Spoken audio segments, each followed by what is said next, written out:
Hello, everyone. Welcome to Drop Frames. It's a very spooky episode. Zeke can't hear us. He's messed it up. I don't understand what's happening to him. Hello, everyone. I am a horse. Cohh, please, what is your costume? I am Jake from Adventure Time. My son Kai went as Finn. My wife went as Marceline, and my youngest went as Bimo, and Rowan went as the Lich. So we went as Adventure Time this year. Fantastic. Fantastic. Zeke is a very convincing actor. I don't know if this is real. Zeke, are you high? Well, okay. Yes. Yeah, how could he respond? Yes. He could definitely hear you because he just responded to you Yes. with a negative to a yes or no question. So he's not that good of an actor. I don't know what he's doing. But this is now the strangest start. Okay. There we go. Hi. Hi, Zeke. No, my audio source changed for some reason. No problem. It's all right. No, it was weird because I could hear the stream, but it was for some reason my monitor was selected and not my headphones. I thought you were just trying to be a dumb whore. No, you know, no, I seriously wasn't. And Wow. why? Real quick, why are you I'm a horse. dressed up like that? I'm a horse. We were supposed to do the tandem thing. Yeah, I'm a horse. How are we going to do a tandem? Whatever No, you no, are. no, no. Wait a second. He's a horse, and he's a whore. Yeah, he said, Zeke, we're gonna be butt ugly whores. I did not say that. Oh, But wait a minute. But Wait a minute.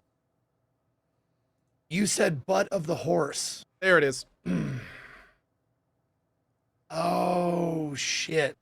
See, I was supposed to turn like this. Okay. And then you were. I thought you said Zeke, you need to be a butt ugly whore, and I was like, I can do that. That's easy. You were supposed to be the Okay. back. Okay. Look at my Okay. little. I got little hooves. The Look at butt of the horse. I get it now. Okay. it. Wait a minute. Hold on. Can there be a horse furry? Is that a thing? Oh, absolutely. Oh shit. Well, wait. If there's a horse furry, then there's also a dog furry. Like that's There's every animal is represented, I'm sure. All right. Well, this is most of the closest we're gonna get to furrydom on Drop Frames here on our very spooky. Bronyism. No, I the even woke technical up early, dude. I Yeah. woke up like an hour early, and I was like, I gotta be a butt ugly whore for JP today. You look great. You should Thank always you. tie your beard like that, I think.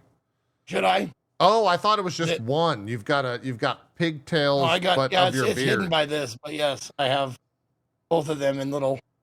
Beard, little piggy pigtails. tails. Nice. Very well done. Very well done. We'll see how long I stay in this. It's pretty hot. It's pretty hot. Yeah, same, the same, wig. same. Yeah, Big same. not a lot of breathing happening in the wig Yeah, area. it's pretty Do you hot. have 2 wigs on?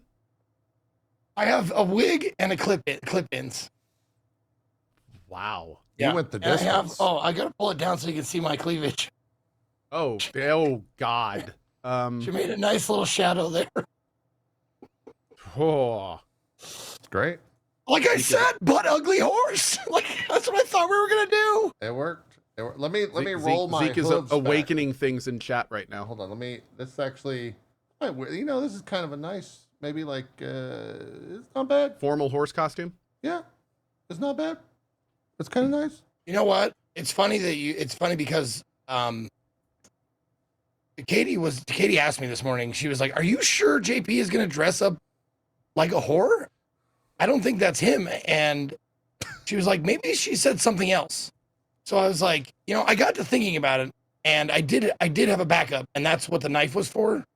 Oh, if that's I why may. you had a knife before the show. Yeah. Yeah. Yeah, if I may. Yeah, go ahead, please. Oh, okay. Hold on. Let's. There. Okay. How's that? We got to do this. Wait, how? I can't.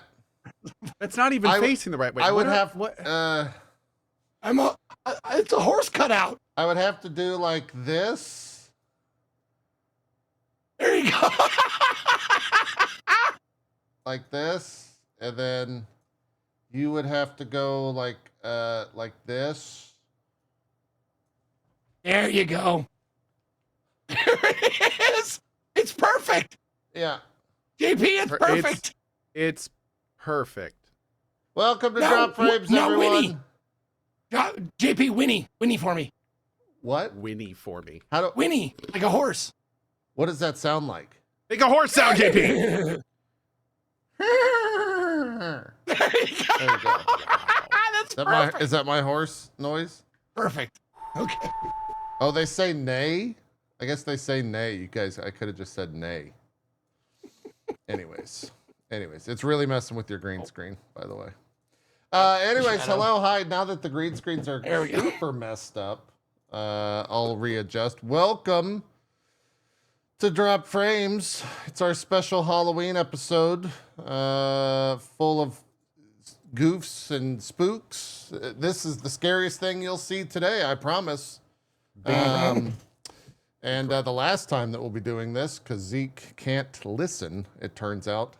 Cohh, welcome back to the show. It'll be better next time. It'll be better next time. I promise. It's fine. Yeah, no, it's good. It's good. We got a year. We got a year to work on it. So, I thought you were Pikachu for a second, but I think you're Adventure Time. Yeah. Okay. Yeah. He could be Pikachu though, unless he leans forward. Cohh is like a massive Pokemon fan. Mhm. Everyone knows I am. that about him. Big, It's like big Pokemon fan. Well yeah, known. that's Well known. his number one thing. So, Yeah, when we went in the hot synonymous with tub. Pokemon. When we went into the hot tub, he has a Pokeball tramp stamp. Actually, I do. Oh. Okay. Yeah. 2 of them, actually. That way I can say, you want to see my balls? Yep. And then I show them. Yes. It's actually not a tramp stamp. He just says that because he actually got his balls tattooed as Pokeballs. did. That's what he did actually. Yeah. It's like a whole magic show. Some people act serious. Some people are serious. That's right. Yeah. I'm sure that Right. exists, right? I'm sure someone's got it. That's got to exist. That's too simple to not exist on this earth. Can I just say thank you so much when I look over in chat and I see somebody be like, "Hey, who's the handsome girl on the right there?" That's right. That's right. The hey, JP. the handsome girl. Can you do me a favor, JP? Is it the tag? I'm sitting a little close to you, and I'm floating. Oh yeah. Okay. Yeah, I could work on that. There you go. Is that a drug reference? Yes. There we go. Yeah. That's a drug thing. Drug It's a reference, drug great. thing. Yeah, man. It's actually hilarious. This right here, in terms of the head contraption and where it's sitting on my chin and almost cutting off my breathing, very similar to what they tried to do when I got an MRI last week, and why it didn't work out. Because Jigsaw tried to give me an MRI. Did you guys hear about this? The Saw guy. He wheeled in on his little fucking tricycle, and then they put a head cage on me, and they were like, Really? "All right, yeah, we're gonna put you in this tube." And I said, "Fuck you." I left. That's how it went. That's how my MRI. Are you claustrophobic? Yeah. It turns out. Okay. Turns out I am. Turns out. Turns out. Yeah, I didn't know that, but now I do. Yeah. Now I do. Anyways, But to that point, unremarkable. I am unremarkable. Which is yeah. Which is great. Yeah, to hear. I love being told I'm unremarkable. It's the best in the medical field. It is in this case, yeah. Yeah, it's what you want to be told is that you're That's unremarkable. exactly what you want to be told. Exactly. Yeah. Exactly. So that's very good.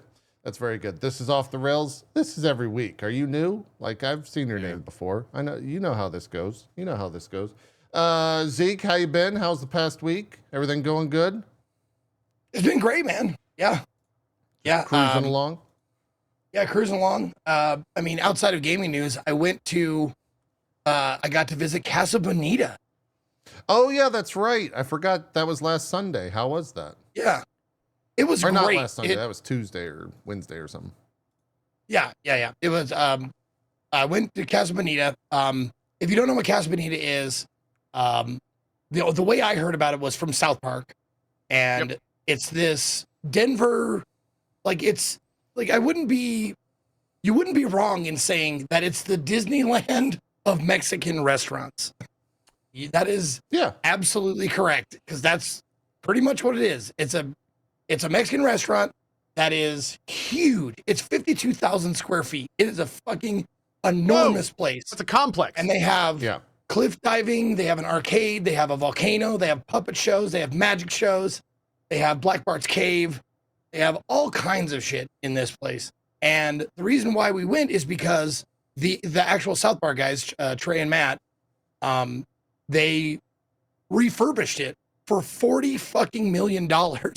Yeah, they put a They lot took of money $40 into million to refurbish this place, and basically for the only reason because Trey Parker loved it as a kid growing up, and he was sad to see it, like, because it fell to COVID.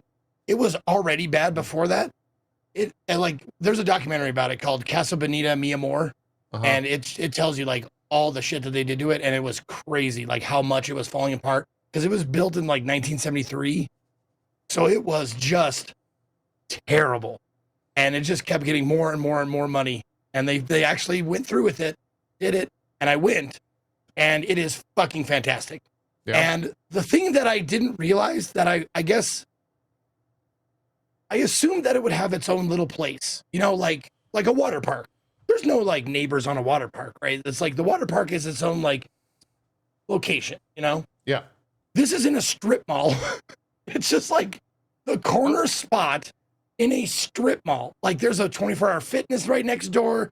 There's a fucking like a Jamba Juice or like a Ross Dress for Less, like right next door. It is just in a strip mall. The rest of those people are probably so happy that they lived in that, or they own a business in that strip mall, because I bet you they get a ton of actual just like walk-ins after you go to Casa Bonita. And like one of the things with Casa Bonita was like the food. Everybody knew the food was terrible, but you had to buy the food to get in the door. Like that was part of the ticket price, was like, in order to sit and have fun at Casa Bonita, you had to have their shitty cafeteria, like even lower than school cafeteria style food. Sure. Like it was notoriously bad, but they got a new chef in, they improved the menu. It's actually really good now. It is a little spendy, but for good reason, because it is huge. Like you keep walking around, you like, I can understand how kids love this place because it's just so expansive, and like there's tons of places to run around, and like, and it's all enclosed, so they're not gonna like, it's not like Disney World where they're gonna like get away. Your kids are gonna like get lost. Yeah. Like they'll get lost, but you'll eventually find them because it's just, there's only one exit, you know? And the doors are locked, so it's fine. Exactly. And the doors are closed. But yeah, no, it would be like, if I was a kid, that would be fucking awesome, because it's not super well lit. So it's not like, I mean, I don't know if you remember like going to arcades when you were a kid. Like I went to Aladdin's Castle. Lit. Yeah. They were never very, like really well lit. The only light you would see was from the screens of the arcade machines. Yeah. And it was great because it felt more like you were an adult. Like you had your own autonomy. Yeah. You know? Yeah. And I could see how kids would just fucking love this place, just running around and exploring like the caves and there's like seating sections everywhere of different like themes. There's like a cave theme and like a prospector theme over here. And there's like 50 seats in each of these little places. It's fucking crazy huge. Huh. Was it busy? I had pictures. Was it busy when you went?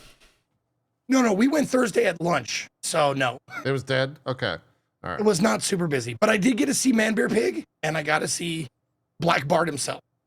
Okay. So that was really cool. Fantastic. Sorry, I cut you off. Where are all these photos if people want to go see them? I think you were going to say where they're at. I did a recap yesterday on my stream. Oh, okay. Gotcha. Yeah. So if you want to check my VODs, I went through all the pictures and stuff. I didn't take a shitload, but I took enough. Okay. Where you kind of get the idea. But yeah, it'd be like, if I was going to take pictures of everything, I would have a bunch of pictures because, like I said, it's huge. Yeah. Gotcha. Cohh, did you go to any amusement park restaurant in the past 2 weeks that you could share with us? No. Okay. All right. Got a puppy, though. What you got a puppy? Okay. Yeah, I got a puppy. What type is it? What type of dog did you get? A little 2-month-old hound rescue. Okay. Thing. Our name's right. Sophie. Sophie. Great. Fantastic. Is that did you guys name her Sophie or We did. Okay. Gotcha. Yep. Gotcha. That's Yet awesome. another BioShock reference. Oh, okay. All right. Fantastic. How's the puppy life going? Is that Pretty great. She's not housebroken, so we're working on that. But she gets along amazingly with Fenrir, our other young dog. So that was the main reason we got her. So that's great. She gets along great with the kids. That's She's good. Super loving. So yeah, it's fantastic? Well, the reason I'm not in a congratulations on the costume. new I took it puppy. off. It's too hot. Yeah, we'll see how long this thing stays. This office is not set up for Honestly, layers. this is hotter than the helmet's actually kind of, or not helmet, but the horse head. The horse helmet. I wish it kind of had a mouth though, like right here. It would be a lot better. Anyways,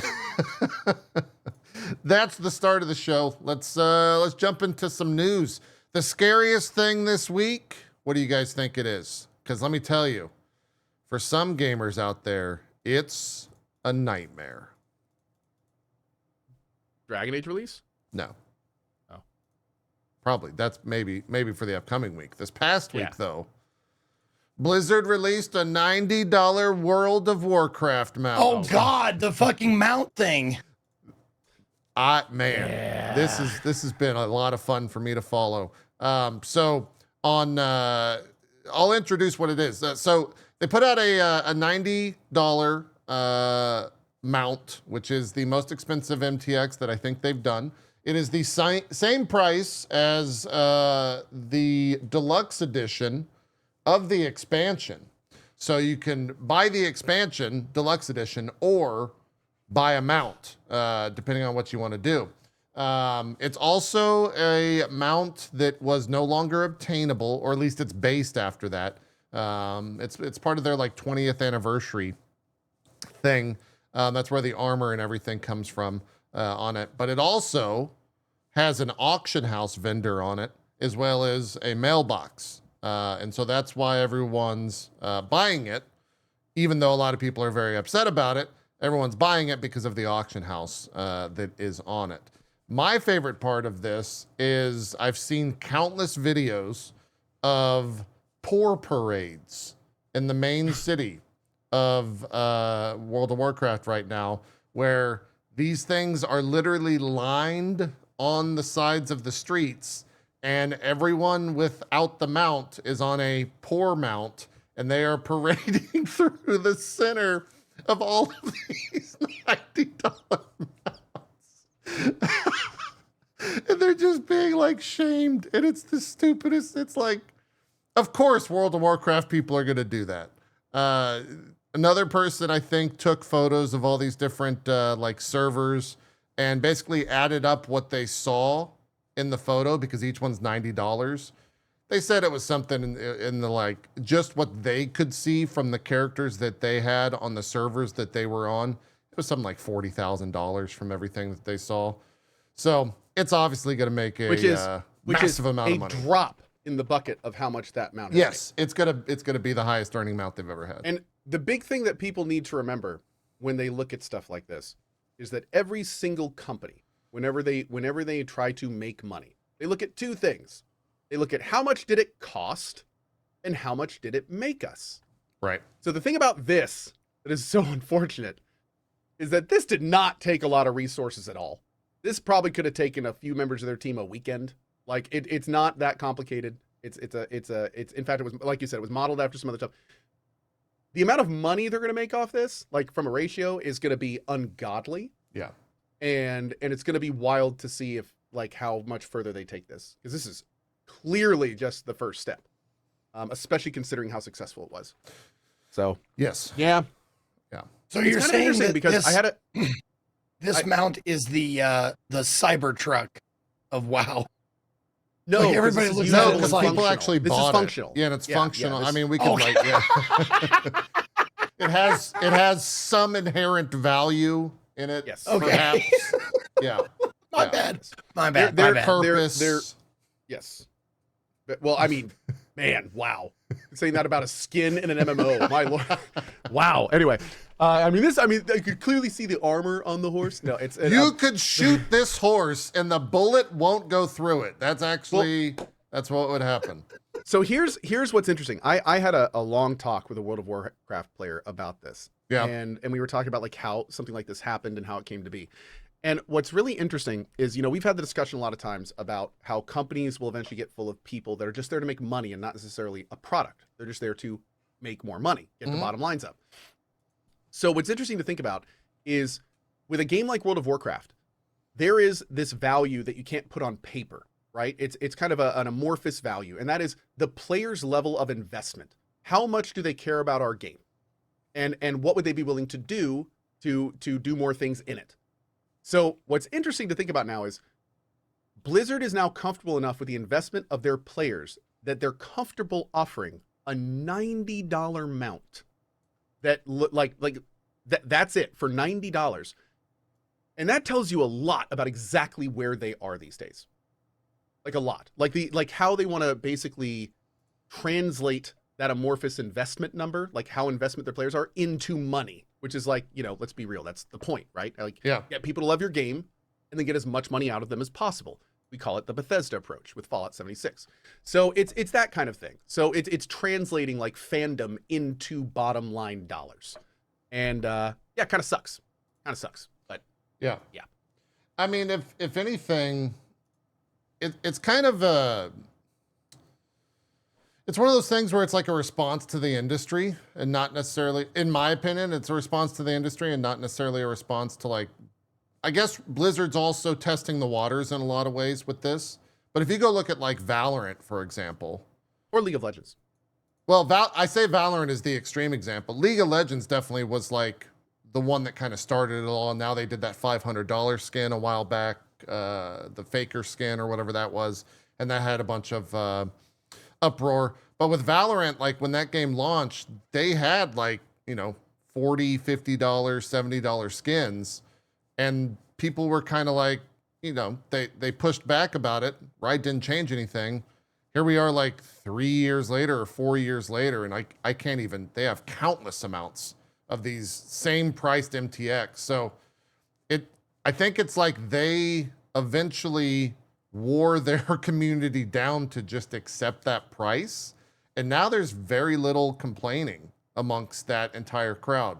And I think that also came from CS, where CS had these extravagant prices, right? And so like Valorant looked at what CS, because it's a comparable game, they're like, oh, well, if people are playing this amount of stuff in CS, then we could price our stuff. And so now it's all just like dominoes, right? Everyone's gonna look at what another company's doing. It's like, oh, we could price it somewhat similar to that type, especially deal. with League and Valorant, though. I mean, they're free to play games. Yeah, so that's how they make their money. So I think I think in a There's lot of a ways, difference people there, yeah. And yeah, there's the very important argument of just don't buy it. It doesn't affect you. Who cares? Just don't buy it. And for this right here, that is completely apt. Don't use your in-game. You don't want to spend $90 on a mount. Don't do it. Doesn't really affect you. Whatever. There's two sides to that, though, that are very important. And the first one is that may be fine for you, but some people are going to feel insulted and not good about playing a game where this kind of product is available. That is an attribute of the game. Yeah. The game they love features super overpriced items that have functionality they can't get anywhere else. And, that's now a footnote of World of Warcraft. And some people just hate that. That is enough for them to be like, this sucks and I don't like it. And that's valid. That's okay. But the other thing that I think is also more important to talk about is, and this is the thing that I think is, even not as a WoW player, this is that stuff that we always kind of look at in the industry and go, that's a concerning trend. And that's what this is. It's a concerning trend. It's putting things players can't normally get on a super overinflated priced item that is not worth the value at all. No amount is worth $90. But the problem is that when you add that the value of what's there plus that investment, that amorphous investment, it's going to be worth it for some people. Oh, I spend 60 hours a week in World of Warcraft, so I'm fine paying $90 for a mount. And it's like, that's cool. But like, are you going to feel that way for the $200 mount? Are you gonna feel that way for the $500 mount? Are you gonna feel that way for the special edition 2029 Christmas $1,000 mount? You know, that also has PvP cannons on it. Like, you know, like that's I think more what really makes people raise an eyebrow and be like, this is not a good direction to go. Yeah. Yep. I mean, it's not a good direction to go. And now I want the PvP war elephant, just saying. I mean, a lot of people would. Yeah, okay. For sure. Everyone would. Yeah, everyone would want that. I want that. Yeah, I mean, it's not a direction. What would I equate? I don't know. I'm not smart enough to come up with a quick metaphor, but that's like launching a nuke and then having it land somewhere and then being like, man, I think nukes are bad. It's been in the industry for somebody just brought up an interesting thing in chat. years. Like what's going to happen when they offer a $200 mount? And if both you and your friend summon your mount, you can warp to each other. Yeah, I mean, they'll always what's try to gonna find happen like then? small bonuses. Exactly. Yeah. So it's like, and already now, granted, and this is the slippery slope, right? Not having to warp home for an auction house and a mailbox is not a big deal. It's a pretty big deal if you're a raider, though. Because, hey, I don't have any flask. Let me pull out my mount. Okay, I was not aware that's flask. useful in raids. Yeah, okay, that's actually... Are raiding guilds going to make their members buy this mount? Well, you only need one for a raid, okay. Right? Because everyone can use it. You can use other people's mounts. Yeah, I'm pretty sure it's like a public resource. It was on the other mounts. That's still kind of a big deal, though. Like, imagine if you're in a guild in, like, a country where $90 is not obtainable. Here's the other thing. Which is an absolute real situation. That guild just wouldn't have access to that mechanic. Yes no and one in their no. guild could afford it.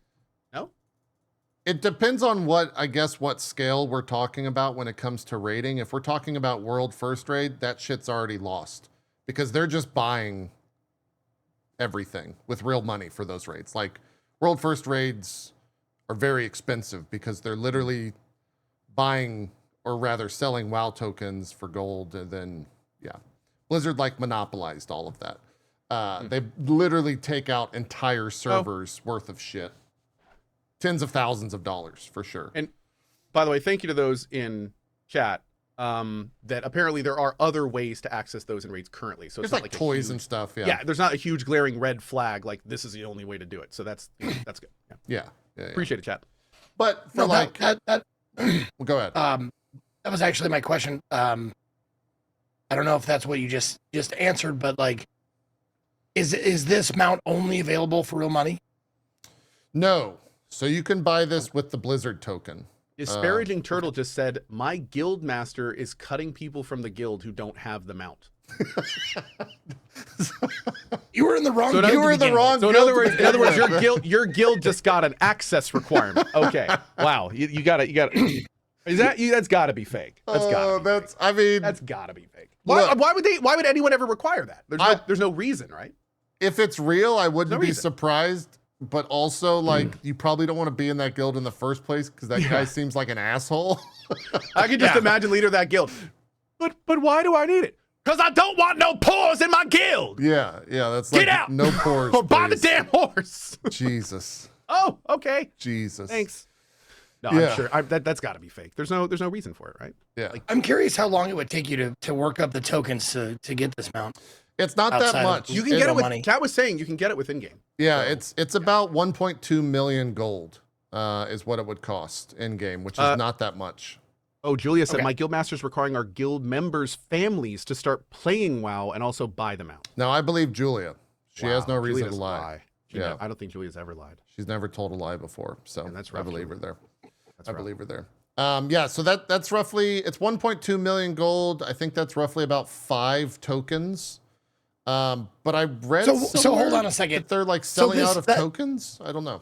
That little like demonstration of defiance or whatever. Like, I earned the gold to pay for this in game. Why are you being an asshole to me?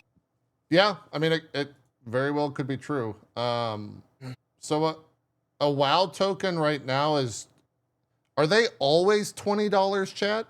And then the gold adjusts to the $20? Is that how it works? Okay. So WoW tokens are always $20. In game right now, they're currently 260,000 gold. So okay. Yeah, it's Wasn't about the original one that you had to buy like 5 mil? it was 5 million. So that was a big point of the conversation is that Okay. a lot of people are saying, well, I'm only paying 1.2 million gold this time around instead of 5 million like it was in the past. So this is a better thing for me. Could you buy the other one in the past with money? No, it was only gold.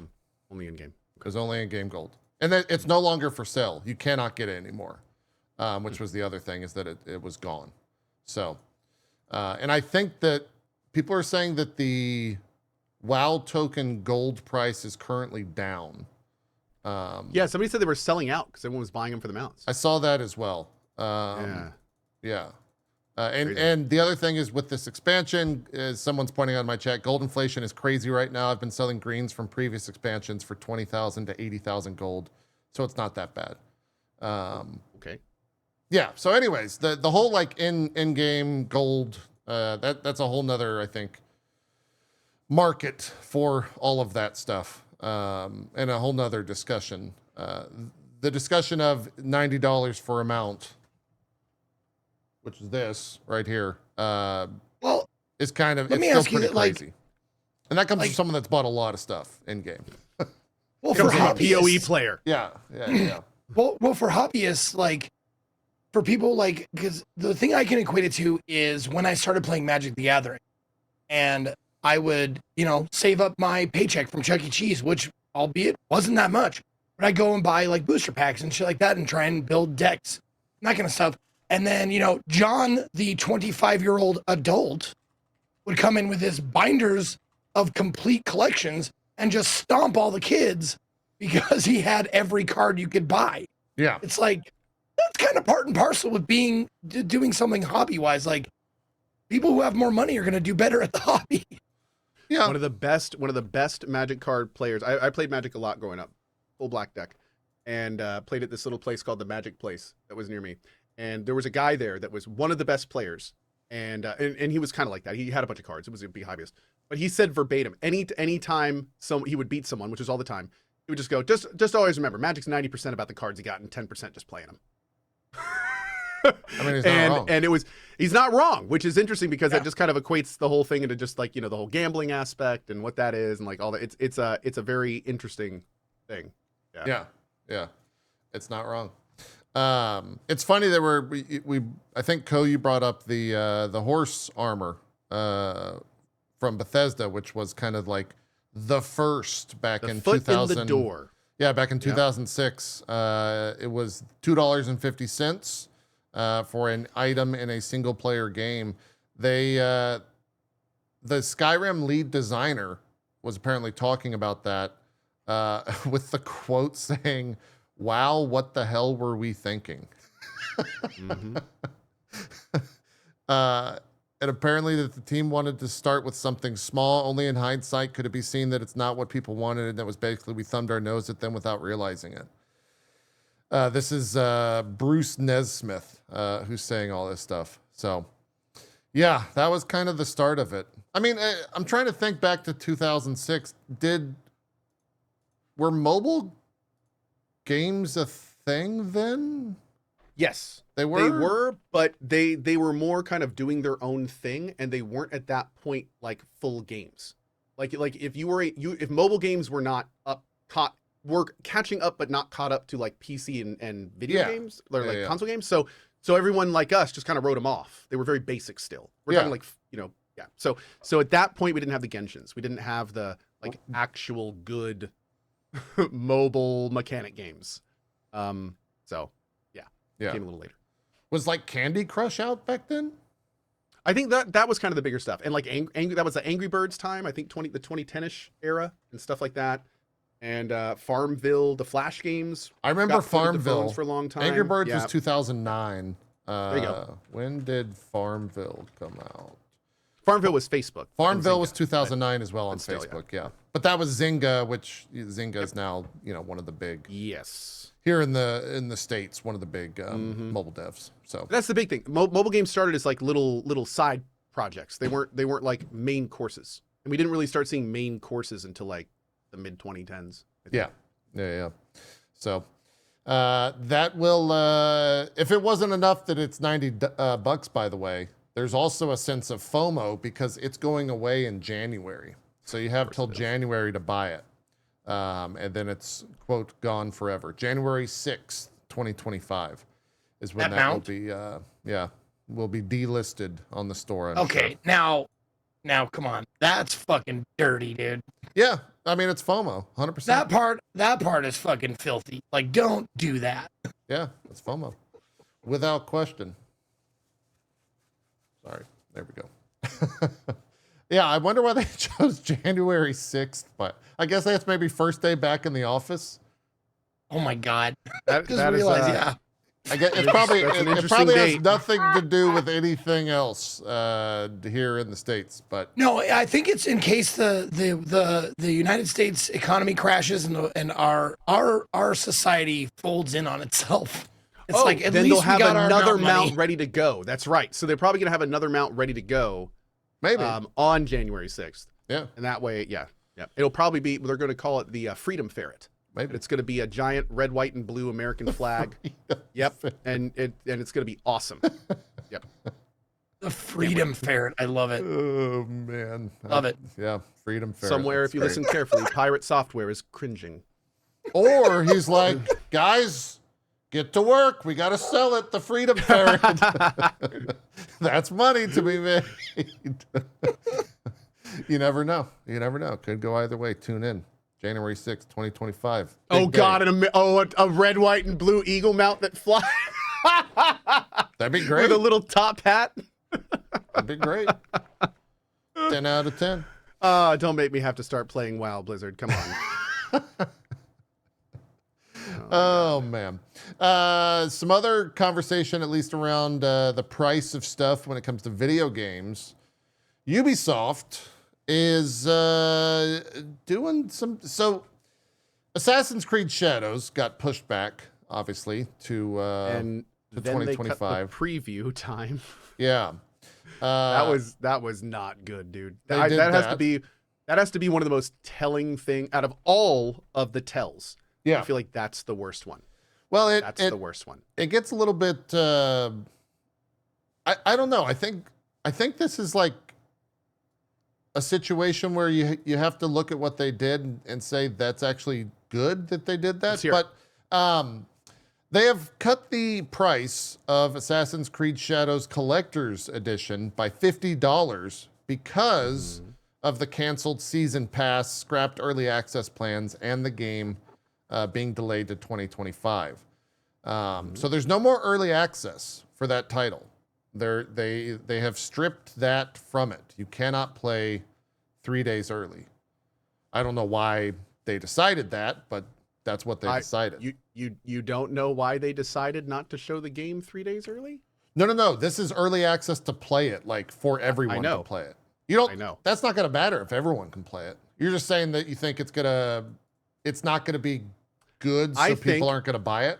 I think it's pretty telling that they're so concerned about the state of the product and its reception that they're no longer letting a portion of their people buy it early. And I think if you think of it that way, it's one of the first times we've ever seen it. And I think they are so concerned about the backlash that might come from this game that they don't want anyone to see it until they can give money for it. Yeah, potentially. I think they're trying to mitigate their losses because they already know this is going to be something terrible. Yeah, I mean, it definitely... That's my view. It doesn't have the greatest this project coming out it has had a dark, bumpy road. Like there's been a huge amount of negativity. There's been a huge amount of bad information that they've had to correct. There's been issues with the information they've corrected. Like it's bad. It's bad. So there's a lot of people that are not pleased with it, and I think they know that. Yeah, that's why they're doing all this. Well, we'll see what happens. It's definitely a first, though, without question, for them to roll back. I also don't know, like, I'm pretty sure they were taking pre-orders for that stuff already, right? So are they just giving people back the $50? Like, what? Let me see if it's in this article. The best part about this is when this game comes out and it's like the best game since Black Flag. Maybe.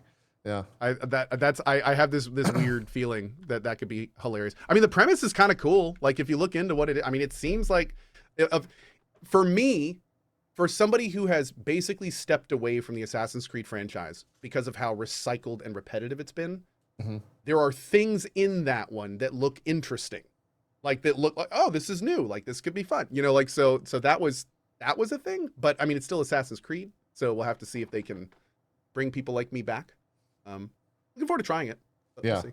Well, it's also, I would not be surprised if it gets delayed again because February is crazy in terms of game releases.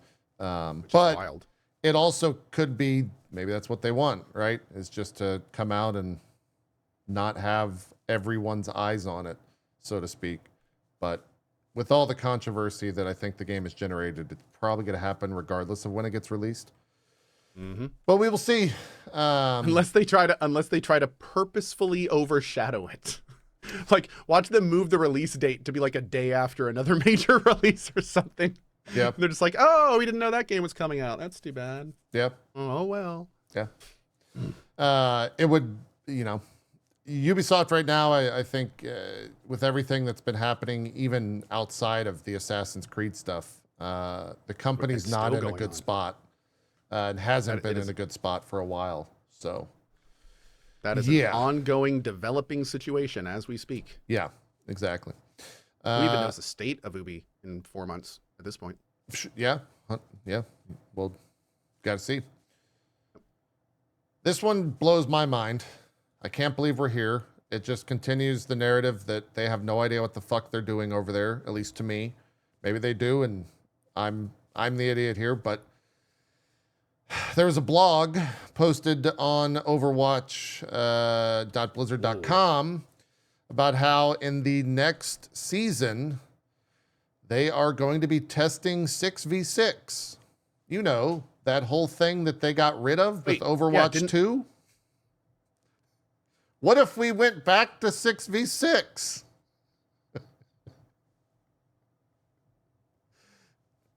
Did it work the first time? I mean, people liked Overwatch 1 at the start, so I guess. I don't know. Tell me something. Yeah. How was the community reception when they went back to 5v5? I think initially it was kind of positive, but then it is now like negative again. Are they going back to 6v6 based on the community's reaction? Potentially. I didn't really read the blog. It's one of those things where like the community, the chat would be a better thermometer to read that off of, because I didn't play much Overwatch 2, admittedly.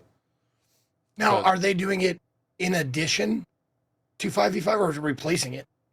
They're Assuming testing. They'd have to. They're testing. They'd have to Testing it, replace okay. it. Yeah. Yeah, It's I would assume, especially these days, yeah. they would not want to split their player base in half with something like a number versus number adjustment. They Yeah. already have a bunch of different modes. So, granted, I don't know the state of Overwatch right now, and I don't think Blizzard is public with those numbers, are they? I don't think it's There's definitely no like down. Steam though. database we can check. But yeah, it's going to be interesting. Like I do wonder. It's a huge change, and to kind of split the community based on which they like.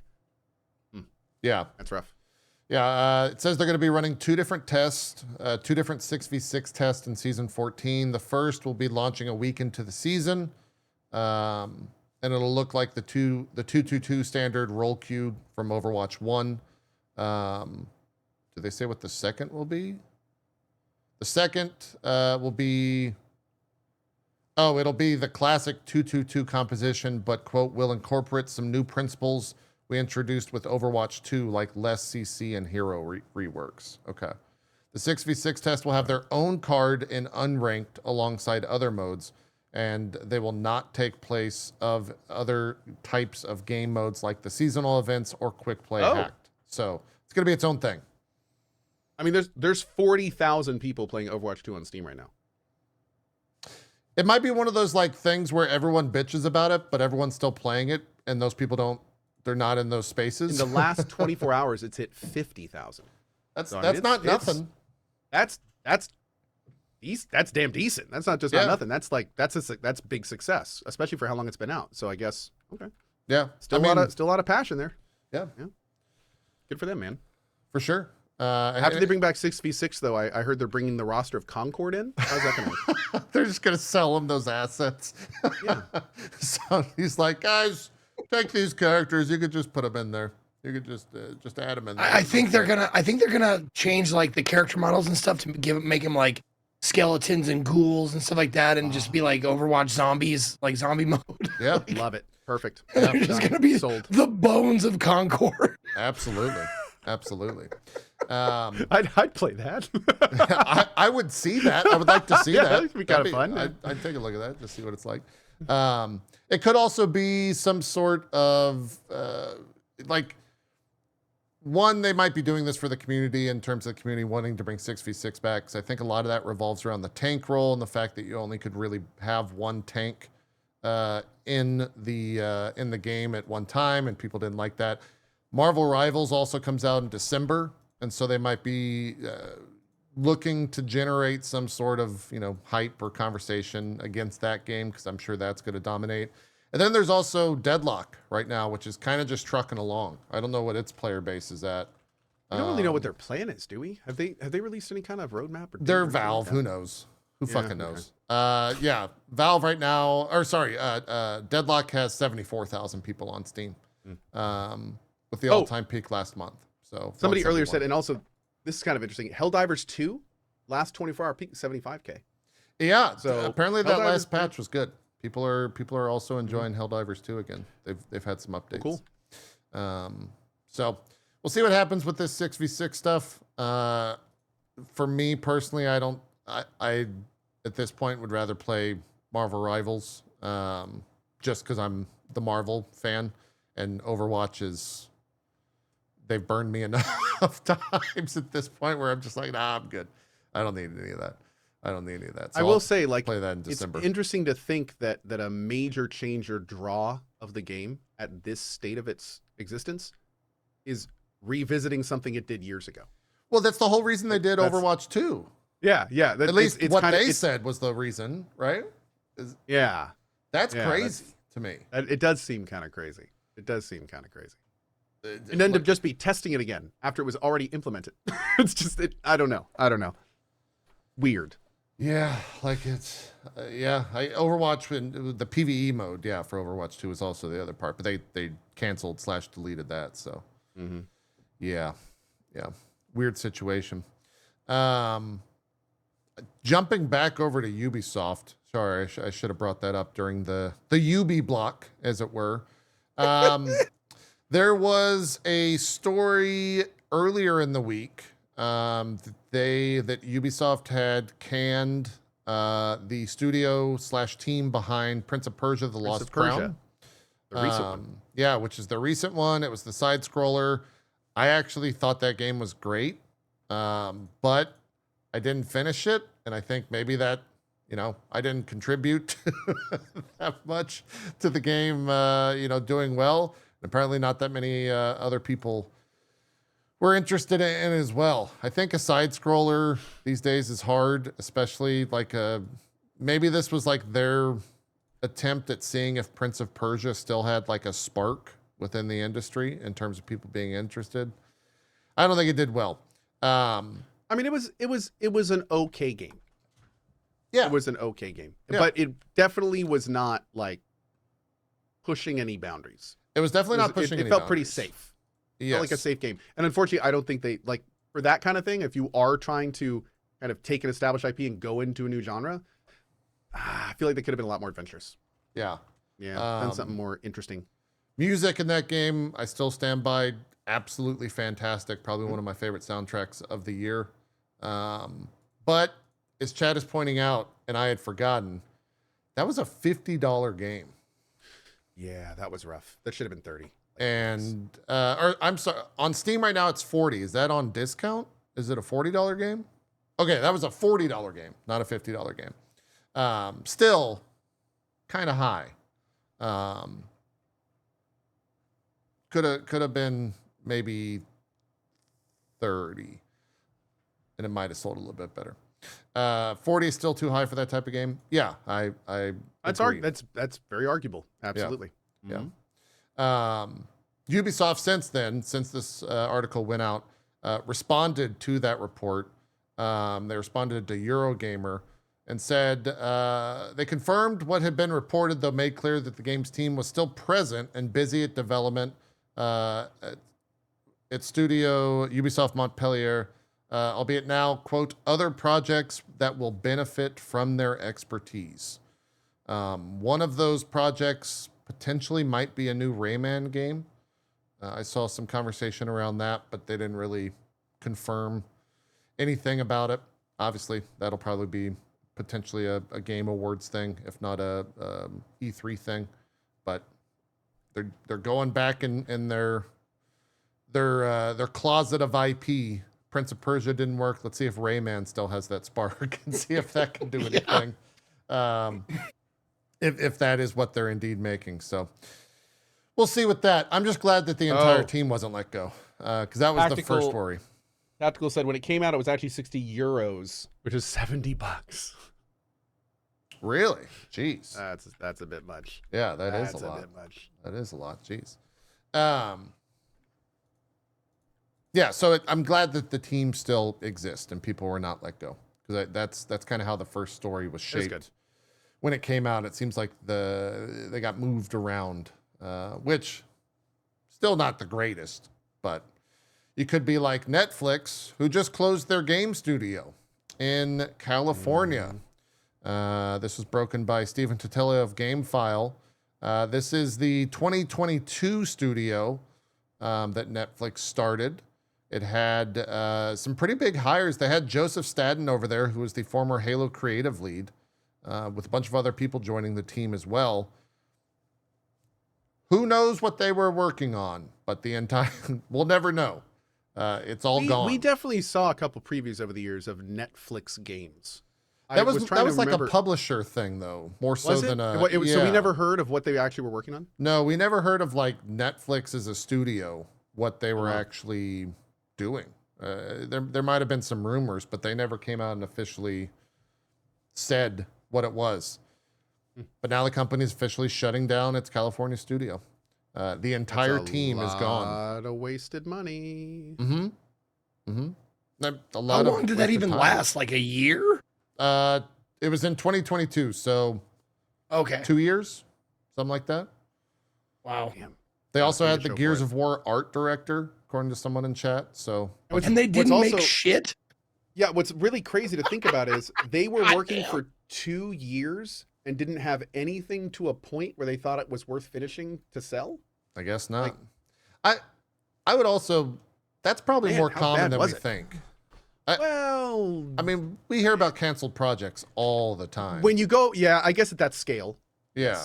Yes. Like you talk to anyone from Riot. Yeah. They'll tell you like for every Valorant and League of Legends, there's like a sea of canceled projects. Blizzard has, Titan. But I will say this though. I will say this. So many canceled. In most of the cases we hear about that, it's like large gaming companies and they have other eggs in their basket. In this case, it's the whole thing, and they didn't release a single egg. So I would say that's a little different. Yeah, that's what kind of weirded me out, was that they got this entire team together, and you'd think like they had one solid thing that they could actually put their effort into and release, and see how it floats. But like, like how many game studios start off with nothing? Like start off with like no ideas, everything is just like scrapped from the beginning. Like usually game studios come out of the idea, right?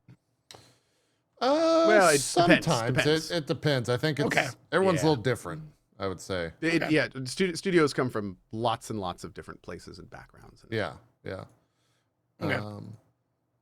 You can't really. I would think like someone would be spearheading like one or two people were like, we have this great idea. Let's get this person, let's get this person, and make it a thing. That's how I thought it would normally go. What I would say, Zeke, is I feel like that's how passionate game development starts. Somebody who's really big about getting an idea made, they make a great team, and they get it made. But when you're talking about a company like Netflix, there's a really good chance that arm spun up because some business bozo was like, hey, games make money, we should do that. And then they just like took a bunch of budget and gave it to a guy that plays COD and was like, go figure this out. Yeah. And that could have been how the whole thing started. So it's you know, very different different backgrounds. Yeah. Yeah. It'll be like if like Columbia Records was like, all right, get the lead singer of that band, get the guitarist of that band, get the drummer of this band, get them together. They'll make something. And then they come back and like, we have completely different ideas of what music is. So we're going to give you nothing. Like, you've been together for 2 years. Oh, and we gave you lots of money. It would be very interesting, not that we're ever going to, but it would be very interesting to know what happened in that situation. Like there had to have been something relatively catastrophic to go wrong for that much money for them to be okay with just losing that much money. So yeah, would be interesting, but I doubt we'll ever know. It had to have been something, you know, Netflix has a huge amount of IP, right? And maybe the biggest one that they could do is something like a Stranger Things game or something along those lines, like a AAA Stranger Things game. But at this point, Stranger Things is close to ending. So if that show they're wrapping like last season. Yeah, you would think that you don't want to release a game after it's over. I don't know. I guess maybe it would still work. I mean, they could continue it. Yeah. I mean, an interesting idea would be that, like, if they had an established game studio, they could finish movies and finish shows and then make good games based on them afterwards to keep the IPs going. And then if one of them caught on, they could make another season of the show or something. Do a like new season. There'd be done well. There's a lot of really cool stuff there. I mean, one of the first games I ever streamed was Defiance. And it was basically a game that was based on a TV show and had this parallel thing. And I never watched the show, but I loved the game. So, you know, like if that was done well and at scale, that could be really cool. Yeah. I don't think we've ever seen it done properly. So, you know, maybe that was their angle and they just couldn't make it work. Yeah. Funny that you say that, like the Stranger Things game, because there is like a game that is very much that. It's more like, it's like mix of like inspirations of like Stephen King and stuff like that. And I played it. I cannot remember the name of it, but it's fucking really good. So there is a game out there that is that. You're talking about want one. Was it the Blair Witch stuff? Is that what you were thinking about? No. It even had like a similar style of Stranger Things. Untold Stories. Thank you. That's what it was. Stories Untold, maybe? Oh, yeah. Stories Untold. Yeah. Stories Untold. Yeah, very Stranger Thingsy, but not related at all, right? No. Yeah. But if you want a game that's like Stranger Things in a game, that's it. And it's very good. It came out in 2017, so it's been around for a while, but it's in real talk. It's fantastic. If a game of that quality came out and was a Stranger Things game, like that could be really cool. Like that could be fun. That would work and could be enjoyable. Yeah. All you have to do is make a good game. Easy. Yeah, easy. It's just so simple. Easy. I don't know why. Just throw money at it, do make a studio, forehead. and you're fine. Yeah, come on. Just make it happen already. We could call it Bond Board. Yeah. Yeah.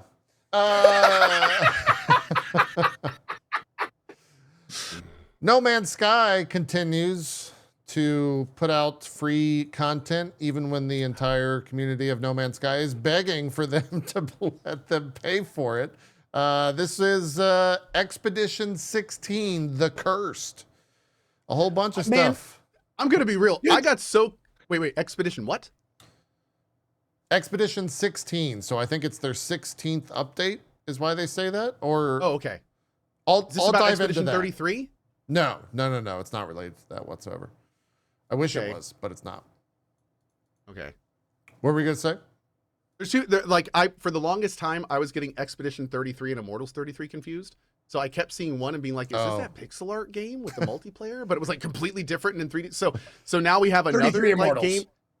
Oh my God. Anyway, but yeah, so it's all these games having similar titles. My old man brain can't keep up with it. It happens. Yeah. No Man's Sky reminds me of like someone who accidentally stepped on your foot and then they're like, here's $1,000. Is that enough? Here's more. Like, here's some flowers.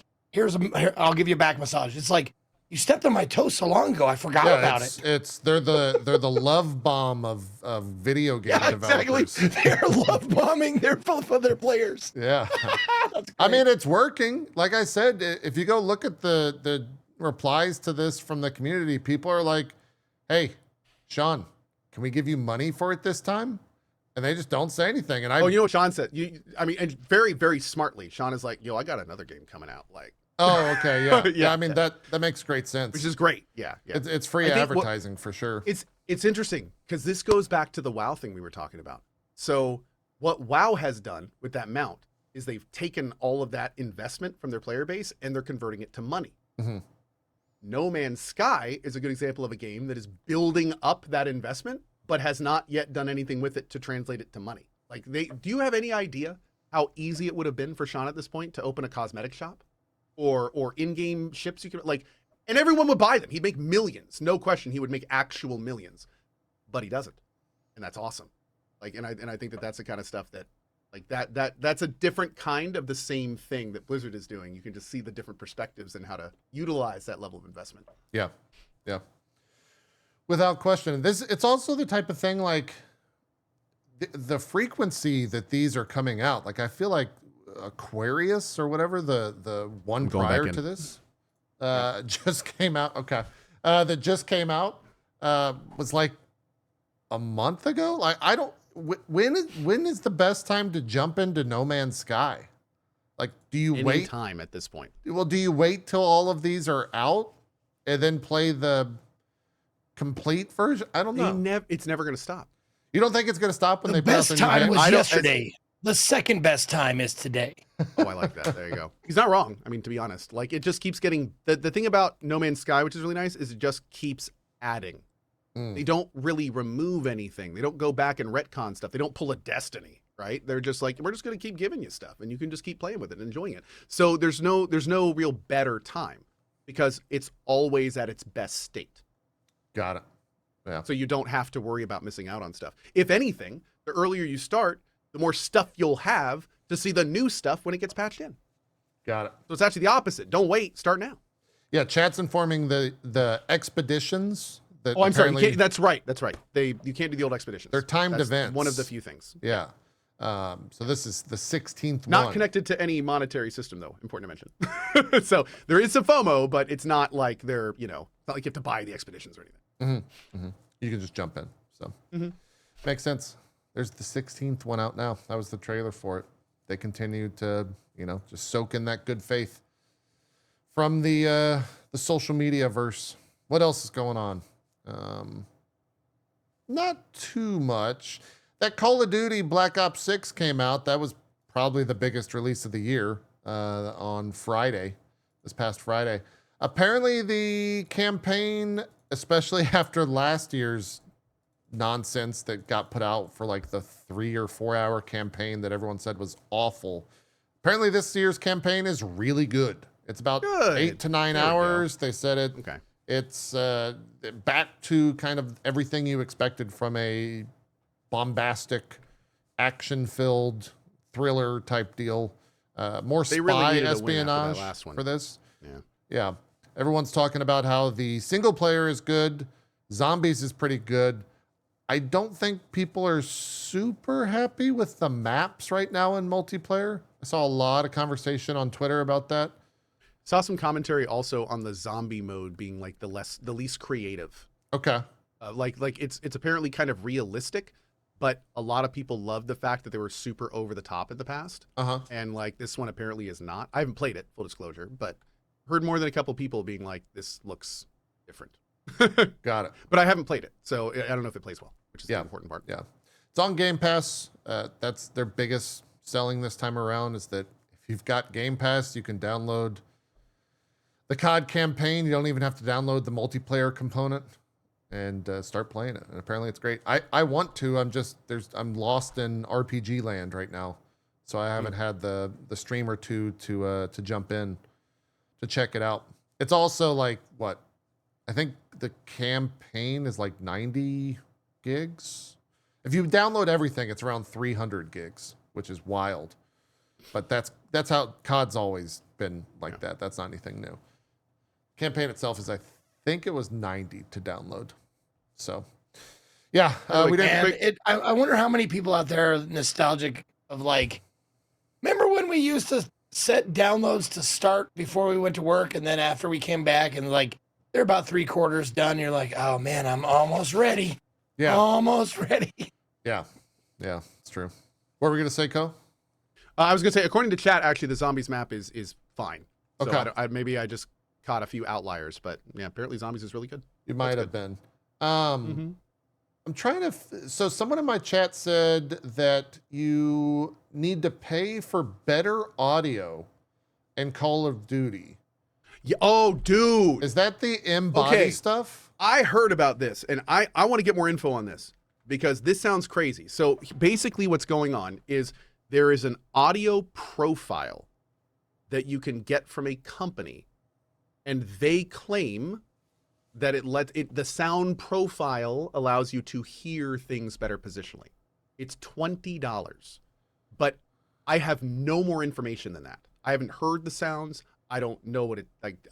All I did was read that first article, and I haven't seen anything since. Okay, which is weird because I think if it was real, because I read about this a few days ago, if it was a big deal, I feel like we would be hearing a lot more about it. Yeah. So this is from the. So I know about Embody or Immerse powered by Embody because they actually did it in Final Fantasy 14. I sent a photo of my ear to Square, and they made a sound profile via my ear. Or via both my ears, I guess. So that's why I know about this company. But yeah, this is what they put out here. Let me make it readable. Oh wow, look at this. Yeah. Do I have to pay $20 to hear immersive audio in COD BO6? No. Enhanced headphone mode comes free for everyone. You do not have to pay anything to experience the immersive audio on headphones in COD. Check out this for yourself in Black Ops 6 audio settings. Then why do I keep hearing about $20 for immersive audio in Call of Duty Black Ops 6? Enhanced headphone mode comes automatically with a universal profile free for all gamers. This special audio profile is sometimes referred, spatial, thank you. Is sometimes referred to as an HRTF or head-related transfer function, which is a function of a human head and ear size and shape. The universal profile integrated in Call of Duty uses an average head and ear size and shape. The free universal profile will work on the majority of players. You also have the option to create your own personalized profile. Time out. The majority of players? Yeah. So it won't work for some players? Yes, that's what they're saying. Because not everyone's... Which would mean they would have to spend the $20 for it to work properly. Potentially, yeah. I'm doing a lot of the work for the company when I say potentially. But yes, I think that's what they're saying. Maybe I'm not understanding that. Okay. It would work less well. Like it's going to still work, but if you basically pay the $20, which I think you have the option to create your own personalized profile based on your unique head and ear shape. The ear shape is particularly complex and modifies how you hear spatial sound very uniquely. The personalized profile, which is optional, comes with a 30-day free trial. After the trial duration, if you want to continue using your personalized profile, you can purchase a license for a one-time payment of $19.99. Otherwise, you always have the universal profile, which you can continue using for free. So, funny enough, that didn't really do anything because the default profile, you could just say is what everyone hears anyway. Like they wouldn't have to prove or do anything for that.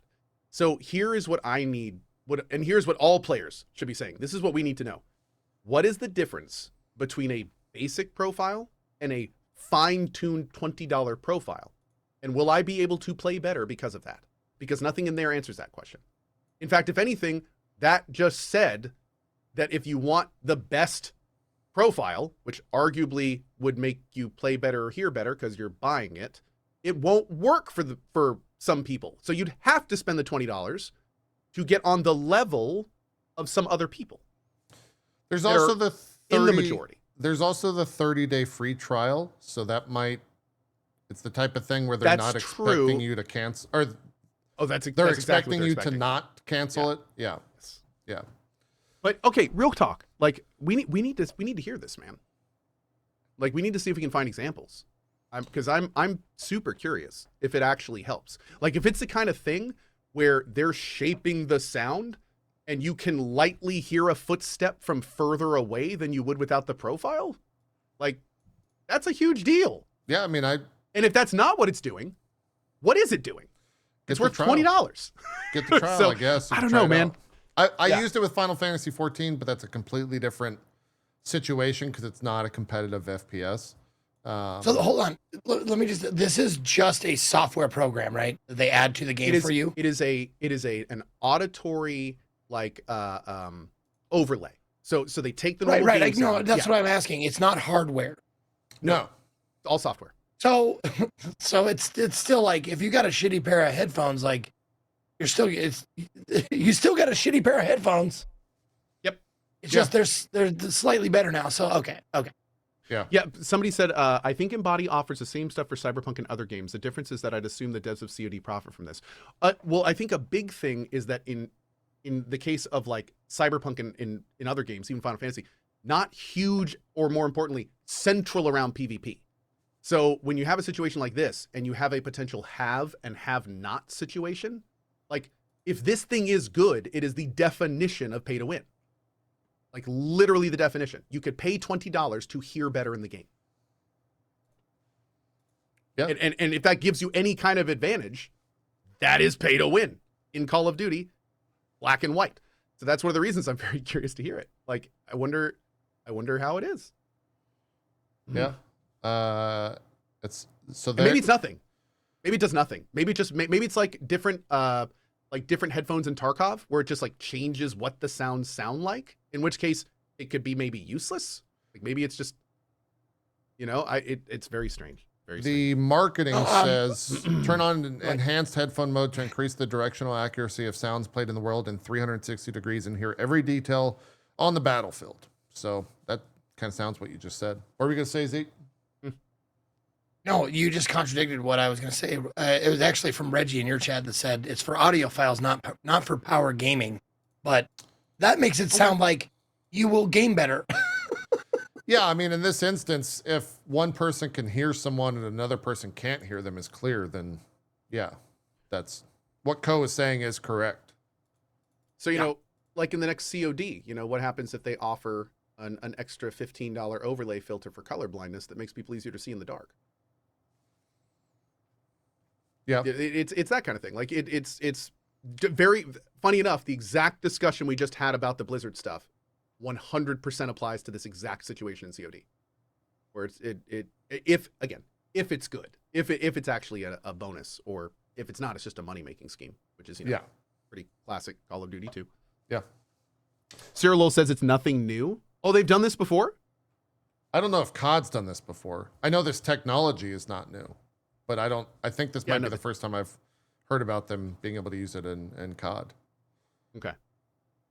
Wait, what the hell is a one-time payment for 5 years? That's a reoccurring payment every 5 years. Wait, is that what it says? Does it really say Oh yeah, to unlock 5 years with a one-time payment of $20. That is kind of weird. So subscribe for 5 years for $20. Okay. That is not a one-time. Yeah, okay. That language is kind of weird. Yeah, that is pretty funny. Yeah, I didn't know this was something they were pitching with COD.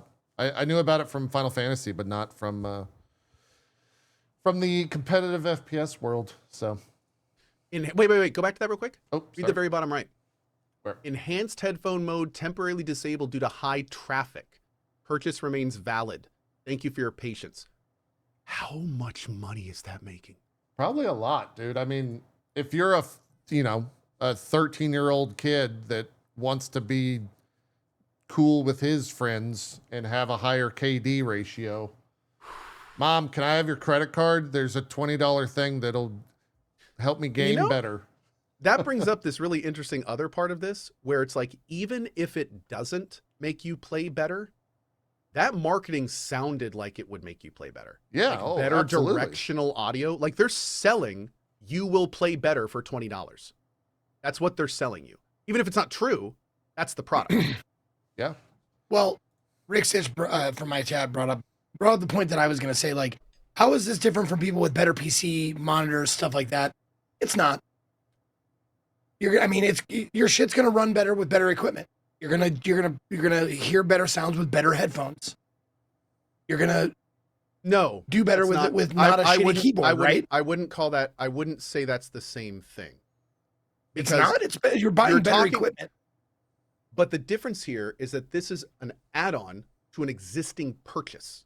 So this is not just like you have a good computer, you have a good monitor, you have a good mouse, you have a good headphones. Like every person that has equipment is going to buy the game. Everyone. And then play that on their equipment. And then some people will pay more for the same product to get an advantage. which I guess you could argue you buy the game and then you spend more on a better headset. But I feel like it's different when it comes from the same company and it's something as vacuous as like this little sound product. Does that make sense? You're right, but I still feel this is a little bit different. Well, I mean, because it's being offered by the game company specifically. Well, no. For instance, what if Call of Duty were to be like, hey, here's Call of Duty, and then for the collector's edition comes with this super nice headset that'll help you play better and this controller that has better tracking. So I want to be clear, Cohh. This is not Call of Duty selling this. This is a third-party company. Do you think that they're not getting kickbacks from these sales as a partner? I mean, I don't know what the contracts are, but I know that they've partnered with other games services before. I never would saw. assume they make money off of every one of those. Yeah, probably a lot. Yeah. Again, I see what Zeke's saying. I think it's a little different because it's both from the same company, but that's a good point. But I mean, then I guess using that argument, you could then argue that owning equipment is pay to win, because buying this for the game, if it did help, would be pay to win. So then having better equipment would also qualify as pay to win. I mean, it is and it does. Yeah. I mean, they banned Is life just a giant pay to win game? Wait a second. Yeah, absolutely. Cohh, Is life welcome pay to to the, win? welcome to humanity. You're here. You made it. I feel like we just ruined Cohh's day. I think I need to go stare at a wall for a little bit. I've been to your house. Your house is pay to win. You are winning at life right now, and you must not even realize it. He's been paid to that win what for a this while. Oh. Yeah, good intervention, everyone. We did it. I just kept giving my wife money and thought I was supposed to win. I don't know. I'm just confused. Oh, maybe that's the problem. You don't feel like you're winning. But when I came over to your house and stayed in your guest house, Yes. I could see from a subjective point of view that you were winning. I want to tell you right now, in case you didn't feel like you were, you are, sir. Zeke, I heard that when you walked into the guest house, he actually handed you a sheet of paper that had a code for a $90 mount in World of Warcraft. Is that true? Yes. What was it? And he also had, there was actually a cage around the bed, and I had to put like $10 in to go to sleep on the bed. Yeah. It didn't shake for you, though? They used to do that back in the day where the beds would shake when you put money in it. That's 50. Oh, magic fingers? Yeah. Oh, magic fingers. Okay. It's 50. Okay. Oh, it definitely had magic fingers. That was part. To be fair to Cohh, that was part of the $10 cage entry fee to the bed. Gotcha. No, it was pay to sleep. We call those hotels.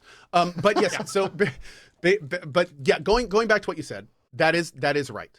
But I think honestly, like it's just a matter of perspective. You can have the perspective above the game and the services it offers, or you can take a step back and have the perspective of all the equipment you're playing on it. And I just think it applies in both cases. But I will say that I do think that it seems weird, and it seems like I feel like in a situation with what they're doing with this audio thing, they should have clear examples on that page. They should be fully transparent in what it's doing. Like the fact that they're obfuscating it feels scummy. Feels really scummy.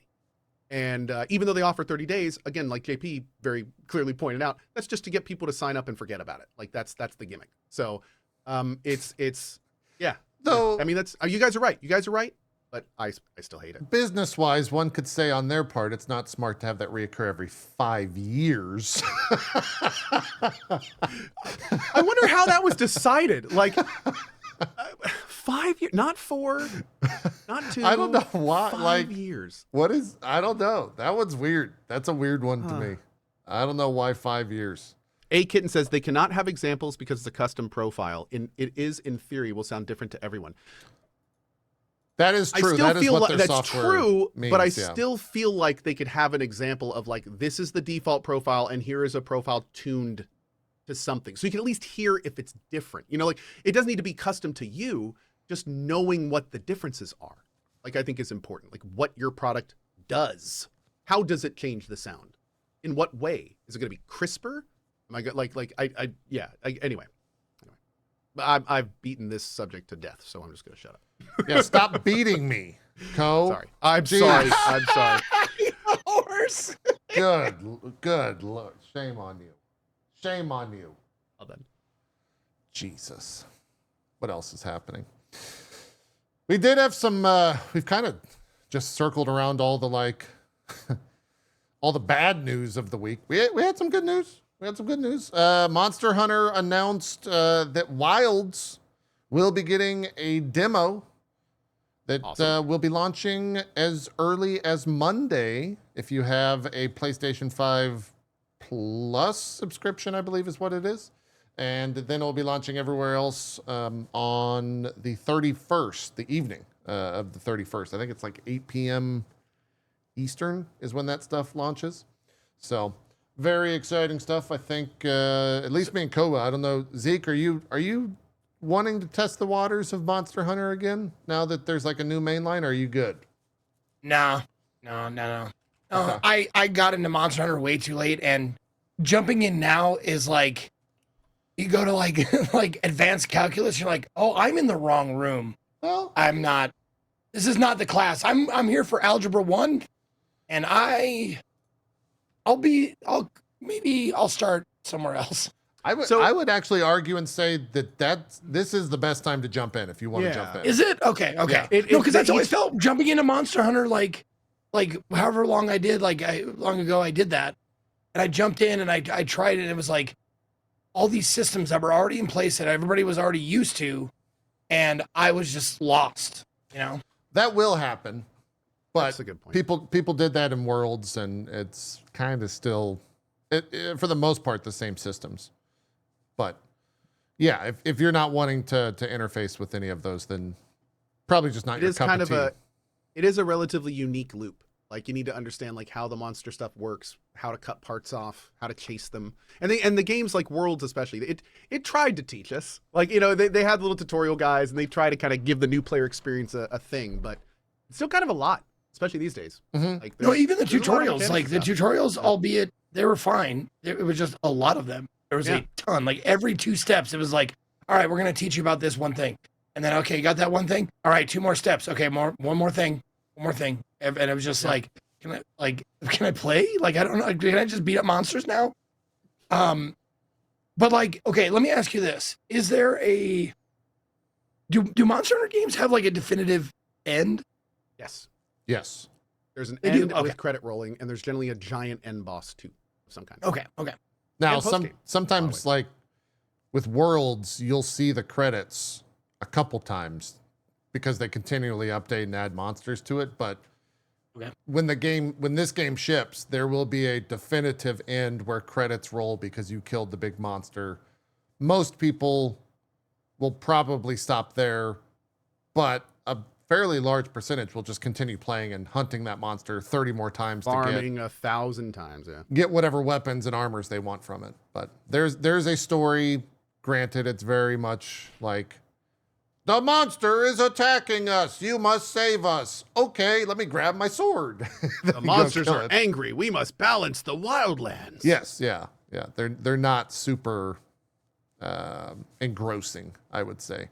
You get cool cutscenes though. Like this is probably all from the story. These cutscenes that we're watching here from this trailer they put out to highlight the new monsters they're putting in to Wilds. None of these will be available in the demo, I don't think.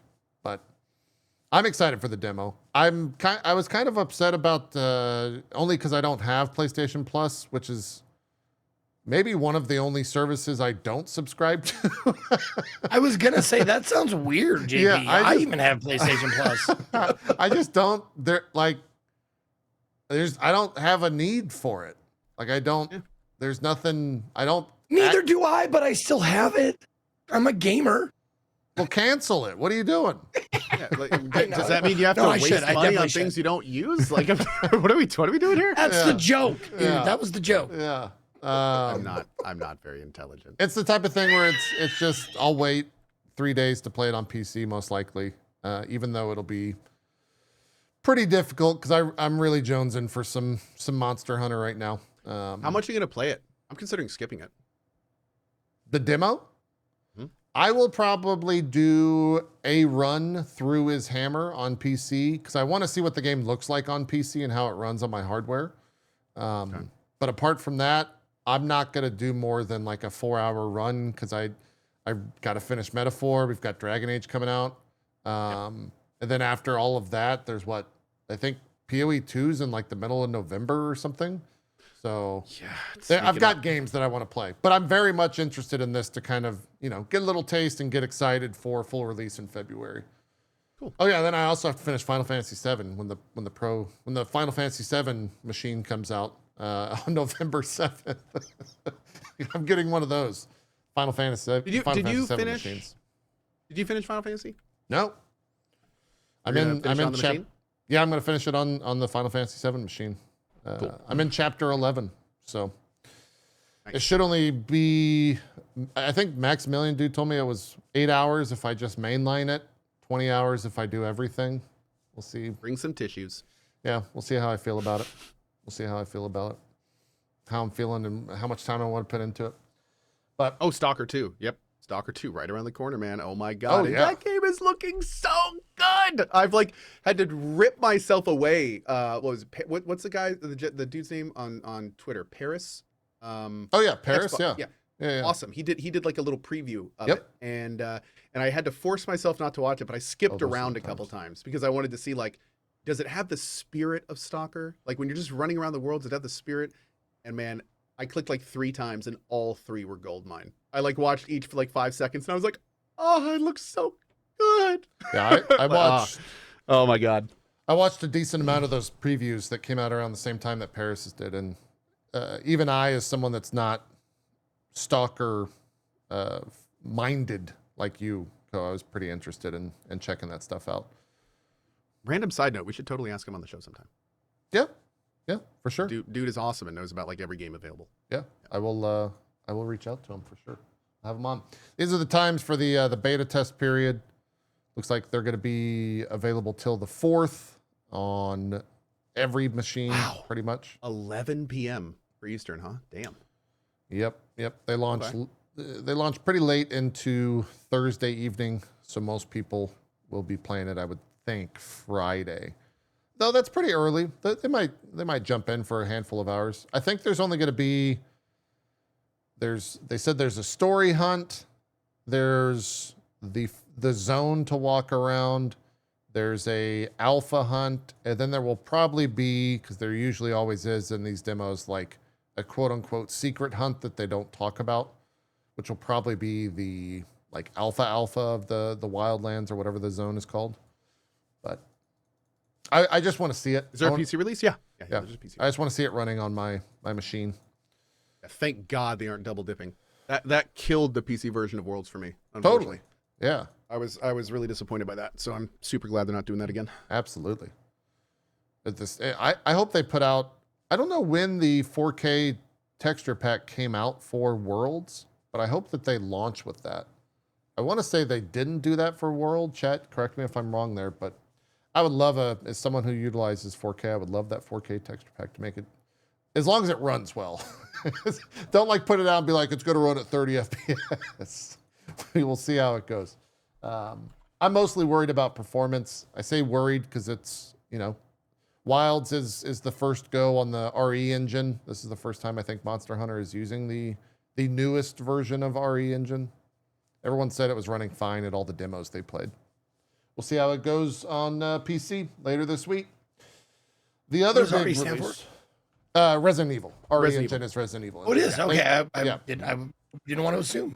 No, they just call it the RE engine for short. I don't. Okay. The Rengen? The Rengen. Yeah. Well, I think it's Rise. 2Es, it would be the region. Rise was on RE engine. Rise was on RE, but they had to do all sorts of stuff to make it switchy. Yeah. Which is why I so did it not was play the game. It was hilariously Yeah, no, thank you. it ran on a Switch. That's all you have to say. I'm not going to explain anything else. It ran on a Switch. If you say it ran on a Switch, that should tell you all you need to know about that product. Exactly. The big release this week is, of course, Dragon Age Veilgard. And oh boy, is the internet talking about this one. I am so curious to see how it's going to go. This is part of the launch trailer. Okay.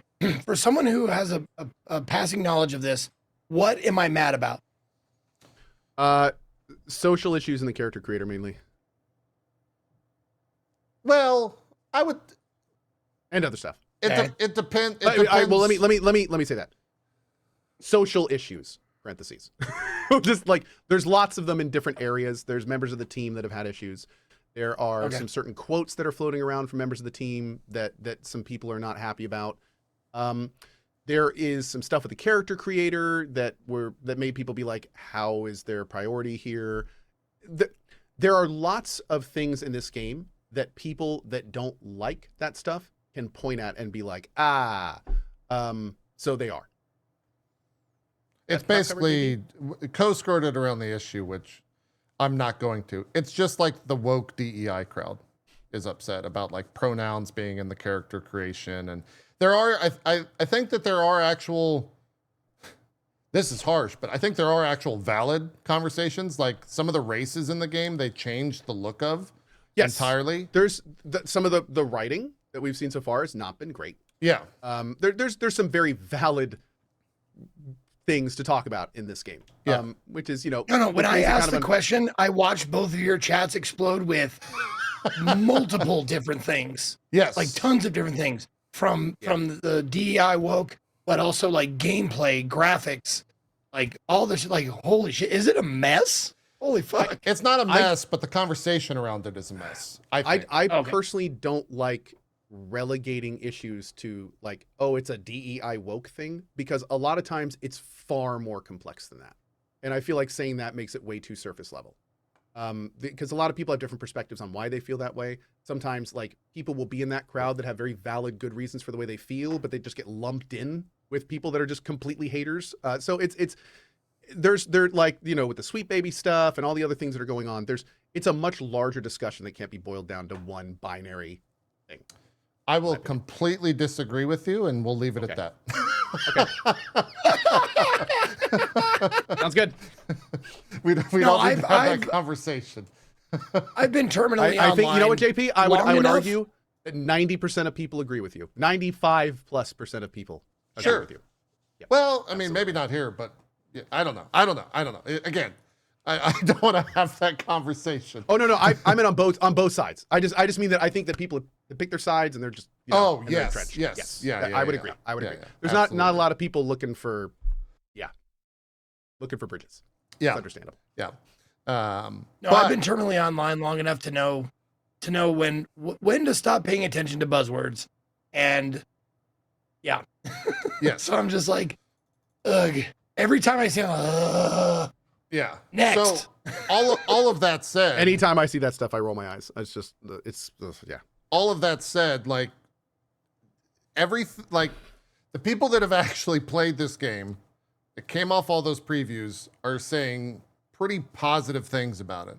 Reviews come out tomorrow, I think at 11 a.m. Eastern. Before it comes out. Good, awesome. 3 or 4 days before it comes out, which is always a good thing always to see. A good sign. Mm-hmm. Everything that I've seen, and again, I am not a Dragon Age. I'm not an anti-fan, but I'm not someone that like touts, oh yeah, I love Dragon Age. But I'm pretty excited to play this because I think the gameplay aspect it seems exactly what I want. It's got an RPG where you can build characters, has special specs, walk around and do kind of like arcadey style combat. A lot of people don't want that from Dragon Age. For me, kind of sounds right up my alley. So I'm hoping for the best when it comes to all of that. I think most people are. That no one roots for a game to be some people do root for a game to be bad. I was gonna say, whoa, slow down there. Yeah, some people do root for a game to be bad. Absolutely, but yeah, I'm excited for it. I hope it's good. But there is a lot of like, I'm not excited. How do I put this? I'm excited to personally play it. Streaming it, I hope that chats stay good. I hope it's not a fucking mess like I've seen on social media when it comes to this game.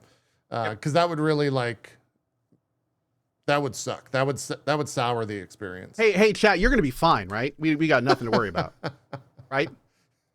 I mean, you've got a much larger audience. I think my echo chamber might be good. We'll see. I guess it's a test, right? This is a test to see if the echo chamber is strong on my channel or not.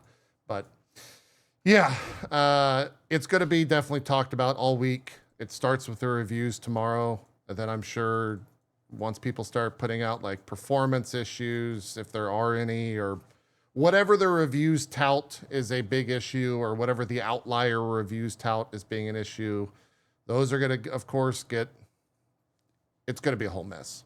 But it's going to dominate most likely the week of news, I would say. I really hope it's good, man. So do I. I hope it's good. Yeah. I'm going in for the story and the characters, and I really enjoyed the DAI DLC. It's actually pretty great from a story perspective. I hope they can keep that going. Yeah. We'll have to see. Dude, those people that played the preview came out of that saying like they were super impressed, and they wanted to do nothing but play more of it. Which are the How many core games for Dragon Age does this make? There's Dragon Age Origins, Dragon Age 2, Dragon Age Inquisition, and then some DLCs for those. So this is Dragon the Age fourth Origins, core game. Yes, Dragon Age Origins was CRPG-ish, was way more RPG, and then it's kind of been lessened throughout the years. So we've kind of entered the more arcadey version. Like DAI was way more arcadey, and then weirdly enough, I will say that from what I've seen of Veilgard, it looks like DAI, but there are more advanced things. You want me to show you some gameplay? I've seen a lot of it. Right. So it's gonna. I'm very interested in playing it because I do wonder if there are parts of it that are taking the step more towards RPG than arcade. Because DAI was very arcadey, very Twitch based, very timing, like very arcadey. It was an action RPG, and this one, you look at it. I mean, this is an action RPG, but you can like pause it at any time, very much like DAO, and you can issue commands and stuff. So if they give you enough options there, you could theoretically play the game not as an ARPG, which would be very interesting. Like I do wonder if there's enough of that to make it feel like that more DAO kind of thing. I'll have to see. Yeah. I will say though, I'm still completely, unfortunately, not on board with the, they have completely arcadized the skill system and the abilities and all that. You can only have 3 abilities, they have minor passes altering them from what I understand. So that was a little unfortunate. They are still very much keeping that arcadey feel of the abilities and stuff, but they did add more synergies and everything. There's new ways to spend points, which could be interesting, but we'll have to see. Yep. Yeah, they don't, in this video, they don't go into showing the different specialization that you can do from like the RPG side of things. But you are correct in the fact that you're choosing a handful of skills. You don't have like a toolbar with Short of it, it's basic. You don't have a toolbar with like 30 abilities on it or anything like that. Yeah. So that actually sounds fun to me. I was going to say, funny enough, it is way more generically appealing, or like having a simpler, more streamlined combat system. I'm 90% certain is why they've done that over the years. I mean, hardcore RPGs are Baldur's Gate 3 would like a word, but most of the time it's seen as the harder core RPGs being less kind of for the public as at whole. Mainstream. So I think they've been trying to get DA to be a more mainstream franchise. So and then that's all related. Yeah, to a more streamlined combat system. There's going to be a lot of conversation this week about like Baldur's Gate 3 and what it did or didn't do, and why didn't Dragon Age do that, and all that stuff. That's what I'm expecting is just nonstop BG3 comparisons, blah blah blah. Yeah, and I'm not saying they're bad or they're wrong. Yeah, I was gonna say if anyone's expecting this game to be anything like BG3, it's not even the same genre. I mean, arguably, like this is more ARPG. BG3 is like straight CRPG. Yeah, very different feels. Yeah.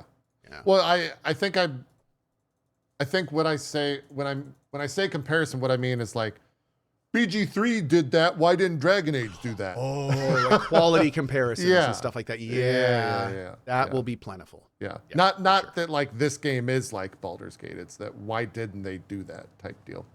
One thing I will say is that, a timeline exists where Dragon Age Origins kept developing along its CRPG backbone, and Dragon Age the Veilguard could have been a Baldur's Gate 3 competitor. Yep. And I would have loved to have known what that timeline looked like, because I love DAO. to this day, it's one of the best RPGs of its kind. Like if they had kept doing that, man, would have been nice. Would have been nice. But hey, we'll see what we got, and hopefully the story and the cinema and everything is its own unique, interesting, fun thing. We'll see in like 3 days. Yeah, the other thing, conversation-wise, and Cohh, you can actually help with this as someone who's played all of the games and is, I would say, up to date with the story.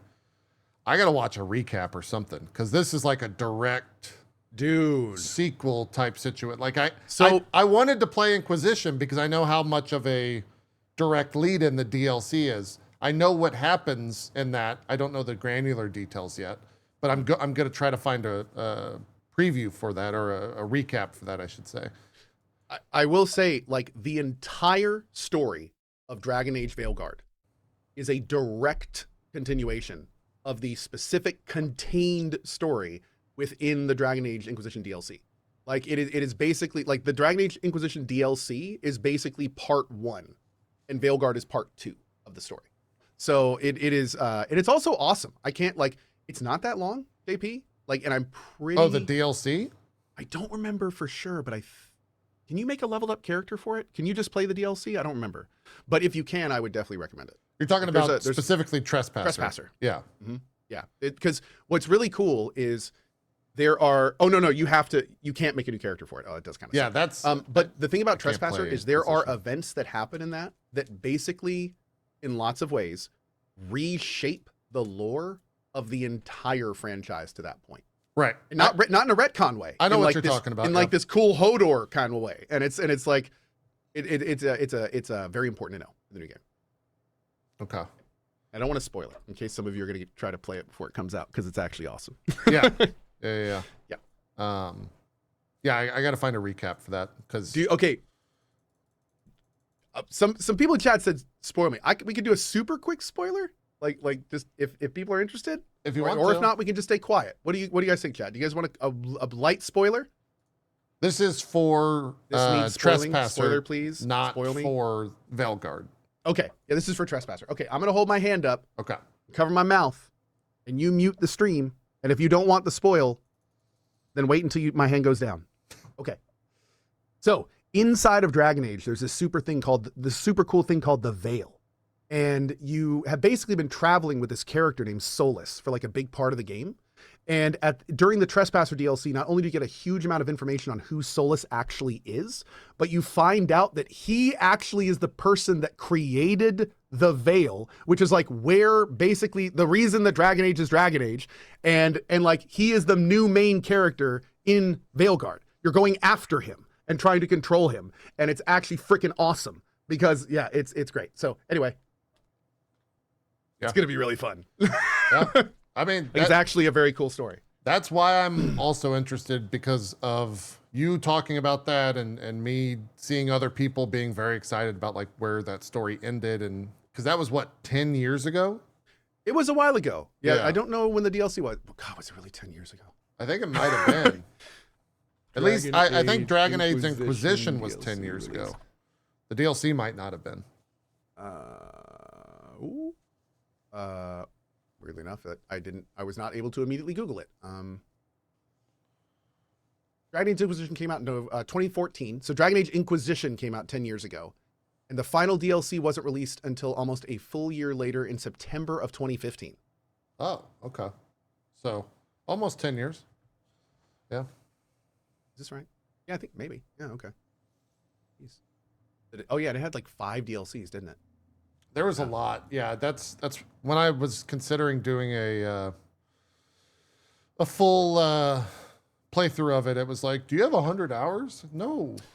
And it was a little funny enough. Trespasser was so good that there were people that were very frustrated when it came out, because they felt that as a paid DLC, every single event in that DLC should have been part of the base game because of how like majorly important they were. Like people were basically like, why did you make us buy the actual ending? Because it does feel like the actual ending of the game. They're not wrong. There is finality in there that is not present at the end of the base game. So yeah. It's interesting. Interesting. Yeah, I actually watched the base ending this past week, and you're kind of right, because yeah.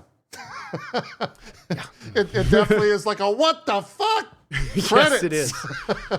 I mean, well, actually, it's credits. What the fuck? Now Yeah. you're back to the main menu. And the wild part is, like, especially for a lot of the players like me that have spent like hundreds and hundreds of hours doing 100% runs with these characters, and then to have that drop, it's just like the whole time. What? Like, oh, yeah, it was very fun. It was very fun. Yeah.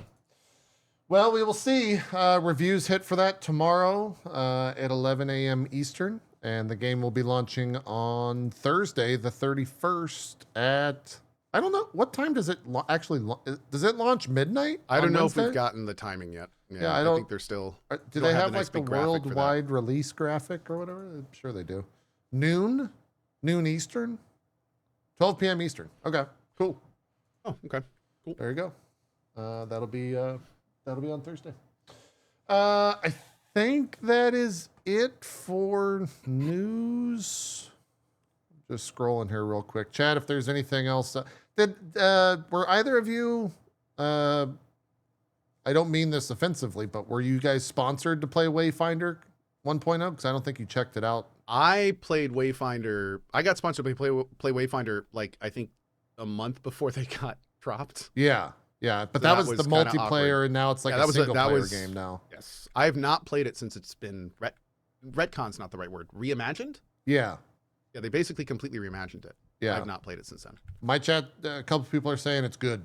It's actually great. It's good now. I just finished it yesterday. It's actually great. So finished? You can finish it? It's a single-player game now.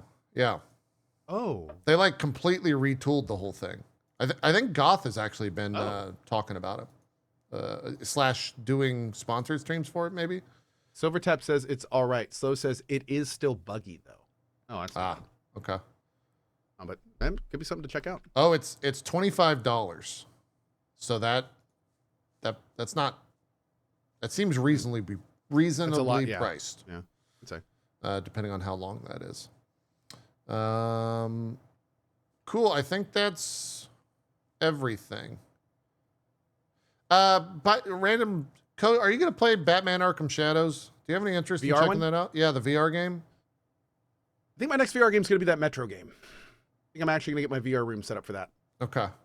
But I think that's a plan right now. I'm kind of, if the Batman game turns out to be really cool, maybe. Well, it's out. It got decent I've heard reviews. The reviews are okay, but I haven't really talked to anyone who sat down with it yet. So yeah. I have not certainly have anyone come into my chat and be like, you need to play that game. Yeah, but I played it for 30 minutes games, and scared the shit out of myself because of a mirror. Okay. Because you turn around and there's a mirror there, and being in like a fully immersed, realized room, I wasn't expecting that, and I was also home alone because I live alone, and look, I'm a bitch. Okay, I was fucking terrified when I saw myself in a mirror and I threw my headset off. Okay. A story by JP McDowell. Yeah, and I haven't gone back. All right, I haven't gone back to it yet. So that's my 30-second story on Batman Arkham Shadows. So JP would recommend the immersive value. All right. Yes, very immersive. Yes, very immersive. Very immersive. Yeah. Yes, yeah. I have heard, and from what I've seen, the gameplay, the combat it's quite literally like Arkham Asylum combat in VR. Like you're on the floor, skating around between enemies. Skating around, you like put up your arm and it like will parry the person next to you and like float over to them. There's a combo meter that ticks up in the top left. There's 4 different like RPG trees to spec your character. I think it's like 10 hours long or 15 hours long. So I've heard okay things about it. There's bat gadgets. You can get a batarang and the little foam that explodes or whatever. So. Does it feel cool to like zip line around everywhere? Again, I didn't get that far. I remember I saw the mirror and I bitched out. Yeah. Well, I thought it was going to be one of the first things you get. You don't start as Batman. Okay. You're not in the bat garb when you start the game. They kind of they ease the whole goal. I saw like developers talk about this. So that's how I know it. The beginning of the game is basically to ease you into VR because they're, I guess, expecting this and shipping this with the launch of the Meta Quest 3S, which is like the different lens but same hardware in terms of performance of the Meta Quest 3. And so they're basically trying to ease people into VR at the start of the game, which is why you start out in an apartment and there's nothing going on. Like you're not fighting or anything, but it quickly goes to that. So anyways, let's talk video games. There was no news and somehow we did that for 2 hours. Now, Zeke, did you play the Alan Wake 2 DLC? No, not yet. Okay, Cohh, you finished it, right? The Lake House DLC? I'm not going to show footage because I've heard it's only 90 minutes or something like that, right? Is it short? It took me about 3-ish hours. Oh, okay. So a little longer. I mean, if you go everywhere. Yeah. Yeah. How was it? I don't want to show any footage for spoiler purposes, but how was it? Is it good? Freaking awesome Remedy. Like it's Remedy. Yeah. So it's just more awesome Remedy stuff. Yeah. I did, I will say there were a couple weird issues with it. Like for instance, I started on hard. Okay. And there's an enemy that is like in the walls. And if you see them and you kind of, this is slight spoilery, but there are things in the game where you can detect them. And if you detect them, you can, draw them out, make them do stuff, run from them. But if you're not paying attention properly and you're running around the level, they will actually pop out of the wall and instantly grab you. On hard mode, that one-shots you if you're not in full health. Ugh. And there's not a lot of great save points. So there was definitely a time in the game where I had to redo something because I missed a page that I wanted to read. So I tried to get to it and died by one of the wall guys and then had to go back like 5 more minutes. And then I got like 10 minutes ahead and I got killed by another one of the wall guys. And when I respawned, I literally said, I don't know if I want to play this anymore. Damn. Okay. Like that, like this is not fun. And I can't save the game. And I realized if I were to like slow down a lot, like, and very carefully and quietly look and like, I would have been okay, to be fair. But they also kind of like, and I was playing on hard mode. But in the same vein, there's nothing else like that in the game. Nothing. And what's even weirder is I dropped it to normal so I could not die one shot and run around. And when you're on normal, there's a grapple prompt. So when you get grabbed, you can hit a button and get out of it. That's not there on hard because the initial hit does so much damage. So I don't know if that's just like not balanced properly or something, but that was definitely kind of like felt less polished than I'm used to from Remedy. And then the save point stuff. But funny enough, what I just said was like it. Like level design was awesome. Voice acting was awesome. Story was awesome. Everything else was pretty great. Okay. So, and also it does some great domino setup for future stuff. Yeah, so I was told that everyone thought that this was going to be like Control being introduced into Alan Wake, but it's more Alan Wake linking to Control. Can you speak on that at all, or is that spoils? It's directly linking Control and Alan Wake. Okay, so it's not doing one or the other. It's just linking the two games into one universe ultimately. No, I mean the whole thing takes place in a Control satellite base. Okay, it's a direct connection between. Not only that, but you learn some very important information about like what's going on, and I don't want to spoil it because there's some big stuff in there. But there is interesting stuff about the timeline. There is interesting stuff about the location. There's interesting stuff about the connections. There's a lot of really, really interesting stuff that they go over in the DLC. So and I strongly also recommend playing the DLC of Control because they kind of like, they're like different perspectives kind of on similar stuff. So it's all very interesting Remedy stuff. Yep. I think I played that. I forget if I played the Control DLC or not. What's the scare factor at? On par with the base game? Scarier? What would you put it? Not as many jump scares. Okay, not as many like full screen I remember jump scares? vividly. Yeah, in the base game, and I hate another unfortunate negative, but in the base game, they did it so much that the last few were just not doing it for me. Like they went a little overboard with that. Not quite as much of that in the DLC. Much more stress, much more like anticipation, much more like the lights are all out and you have no idea what's going on. Like there's a lot more immersive scene setting than blah, blah, blah, blah, like that kind of stuff. There is still a little bit of that, but it's much more there for like the interesting content and not the shock value. Cool. Okay. Although there is shock value. I'm sure. Yeah, I mean, it's Alan Wake. There's got to be. Yes. There's got to be. Yeah, tension. Thank you. The word is tension. You will feel a palpable tension for a good part of this DLC in a good way. It's very much like anticipatory tension, like what is coming up next kind of stuff. Okay. Performance and everything was good? Yeah, I don't think it was I think it was fine. Okay. Mm-hmm. Cool. Fine. Yeah, that launched on, I think, this past Tuesday. Should be out there available for everything. It's part of the season pass or whatever, but can you just buy it outright? I would assume you can. I don't know. I don't know what they're charging for that Let me stuff. answer that for you.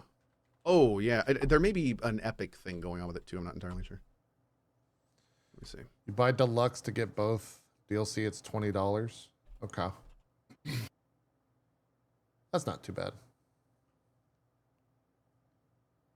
Yeah, so when you go on Steam, it's just Alan Wake and the Collector's Edition Extra.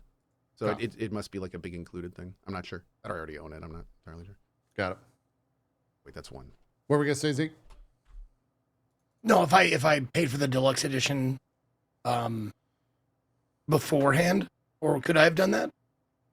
Yes, you should have it. You should have it. Okay. Yeah. I think I have it. Hold on. I was looking on Steam for Alan Wake 2, but it's not there yet, is it? No, it's Epic only still. It's Epic. on Epic. Yeah. I don't know how long that is. Yeah, I wonder how long the thing is for it. Oh, the game is also half price on Epic for the Halloween edition, according to my chat. It's $25.99 right now for Alan Wake 2. Really? That's a fucking steal, man. That game. $25.99. God damn. Now, funny enough, it's $25.99 for the base game of Alan Wake, but $70 for the deluxe edition. But $10 for the deluxe edition upgrade. So right now, you could buy the Alan Wake 2 deluxe edition for $70, or you could buy the base game for $25 and the upgrade for $10 to get literally the exact same product. Okay. That sucks. What is prominently featured when you look at that? Are they both $35 normal? No, I'm right here, $24.99. Alan Wake 2. Sale ends 11/1. Weird? Yeah. Okay. $25 right now. Weird. Someone in chat was like, "Yeah, but then I have to use the Epic Store." Hey, yeah, you got to pay somewhere, bud. I mean, that's the only place you can play it. That's at least on PC. You got to save that money somewhere. Yeah.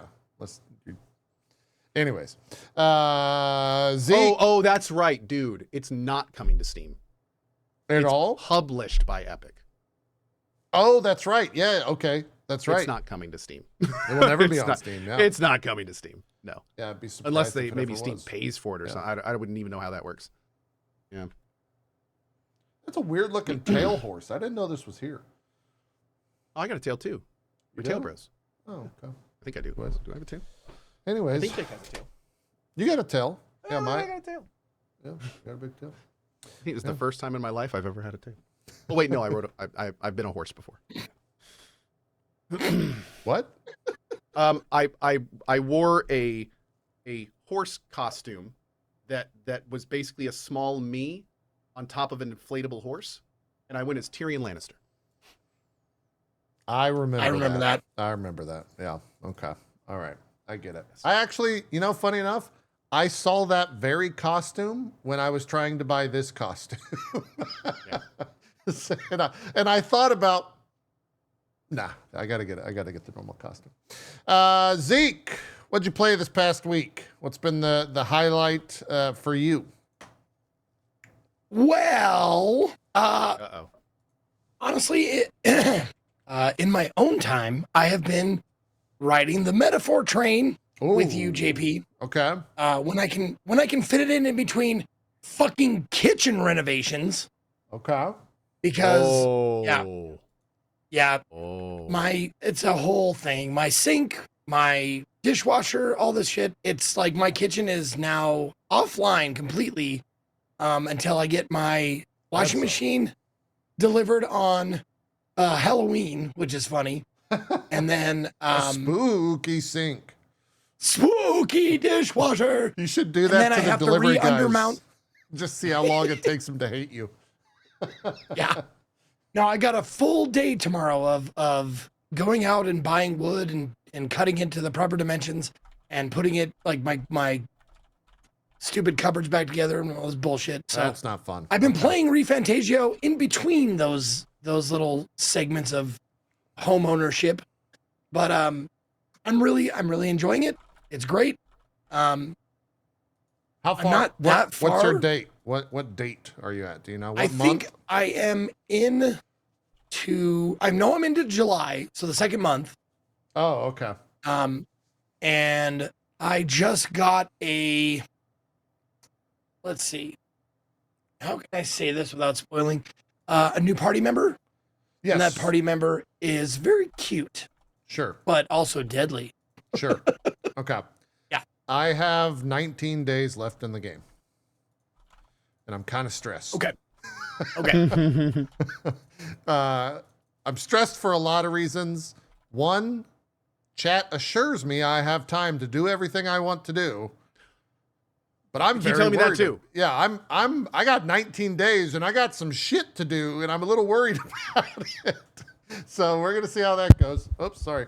No, see that FOMO shit is exactly why I have like a guide up as far as like not to make the game easier, but definitely so I don't sit there with like, oh fuck, there's 30 things I could do.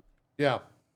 Well, what would I miss out on? And the guide like tells you it's like, do this. Right. It's like this is where you spend your time because it just saves me time in that can I spend time I don't have to check my social links like stupidly often like I did in the past like Atlas games where it was just like every day like I had a handwritten fucking calendar for Persona 5 where it was like it's Wednesday, it's workout day, or it's Thursday, it's this day. Like I don't have to do that now, and that's very nice. Yeah, I think I'll be fine. It's just like it's one of those things where I haven't actually like mapped out kind of what you were just saying. Right, how many right. days? Yeah. I have 19 days left, and I know that one thing's going to take 4 days. I have 3 social links to finish up. I have 2 stats that I need to get to 5. Yep. And then I'm pretty much okay. That I will say there's a pretty big difference in Persona to Metaphor. I mean, there's a lot of differences, but Sure. combat-wise, in Persona, as long as you level up and you get higher level, you will get skills, right? And then you will get the personas, and those personas like the grind is not that. I wouldn't say it's that bad in Persona. The grind in this game, when you get to like the end, is crazy. Like you, like oh goody. Like some of the stuff I don't even think they want you to have until New Game Plus, or they don't expect you to have till New Game Plus. And because a lot of like people are saying like, oh yeah, I went and grinded for like 20 hours in this one thing that you're about to do. And it's like 20 hours. Why would you do that? And he goes, well, because to do this, you need blah, blah, blah, blah, blah, blah, blah, blah, because classes start having requirements of other classes. Your archetypes start having requirements for other archetypes. Yeah, like it gets real wild. And then item wise at the end, I don't think. Is it a spoiler if I tell you if there's how to do ultimate weapons? Yes. Okay. Even if there's go ahead. Well, there's no story or anything. No. I don't want to know either. Yeah, I'm not going to say it if you guys don't want to know. But like, I don't know. It just feels very grindy. Ultimately, is what I'm is what I'm getting at. There's no. I don't need to. Yeah. Everything or it's here's my question though. Here's my question. Hold on, real quick. You're saying the game is really grindy, and you're saying that you need to do that to make that stuff happen. But my question is, do you need to do that stuff? Or are you doing That's it what I don't. want I to? don't think so. Yeah, and I'm on hard. People in my chat are sitting here going, "There's no situation that you need to grind 20 hours in Metaphor to beat it." Yeah, not to beat it is one thing, but to do, I think there's some optional stuff that maybe you do. I don't know. There's also just like I want to because the game's fucking cool. Yeah, and I like exploring the cool shit in the game, and like all that stuff is fucking cool. But I'm also on a timetable now where I only have 2 more streams to beat it. I only have 2 more streams to beat it because you're on a timetable in real life. Yeah. Well, the funny you have 2 more streams to beat it because of Dragon Age. Because of Dragon Age, yeah. I got to beat it by Wednesday. I put 12 hours into it yesterday. There's a chance I could finish it tomorrow. I also have. How many hours are you in it so far? I'm only 70. I just crossed 70. That's about. People were telling me it was like 120 plus. I think it depends. I think if you are, I don't know. I feel like I would. Everyone was like, you went through the game so fast, but it's like, I read everything out loud. That puts so much more time into a playthrough. I'm not even doing that. Where you're not reading it out loud. I'm speed reading it, and if I see something important for the stream to say, I read it out. If I was reading everything out, I feel like it would just like double the time of the playthrough. Yeah. So most people are saying it's like an 80 to 90 hour game. Okay. A lot of people are saying so maybe the 120 was like to platinum it or do all the content or something. Yes, I know to get platinum you have to beat New Game Plus. Because I think you have to beat it on Regicide mode or whatever, which is like that the difficulty that's locked when you first start. I think to unlock that you have to beat it. I just want to commiserate JP real quick. Well, maybe not commiserate because I don't know if you ran up against the same thing, but like the second or third dungeon that I went into, fucking hard countered me. Like the build that I had. I went in there because the first dungeon I was like, okay, it's challenging, but nothing I can't do.